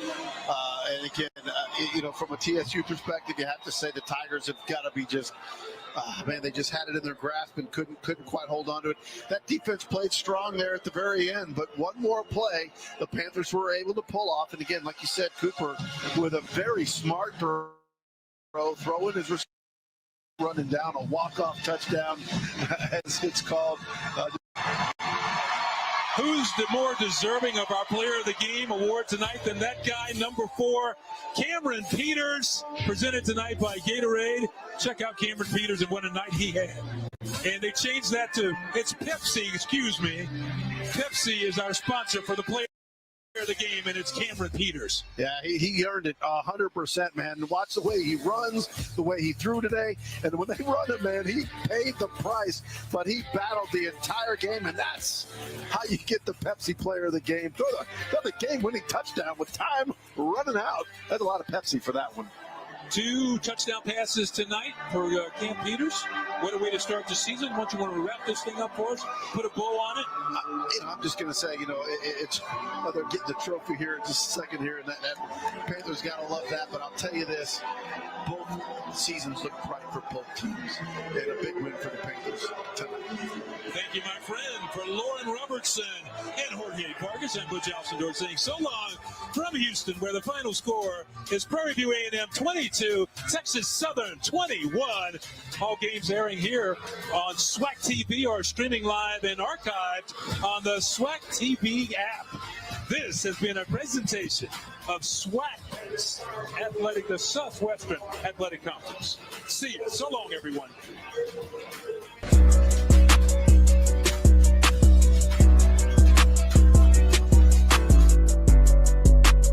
PV Nation, it's Tremaine Jackson, your head football coach. We need you to join our 35 for 35 campaign. We're trying to raise $350,000 by the first game of the season. All you have to do is go to our website, pvpanthers.com, and click on the 35 for 35 link. Once you do that, we'd love to see your pictures or videos of you donating on our social media platforms, at PVAMU Panthers.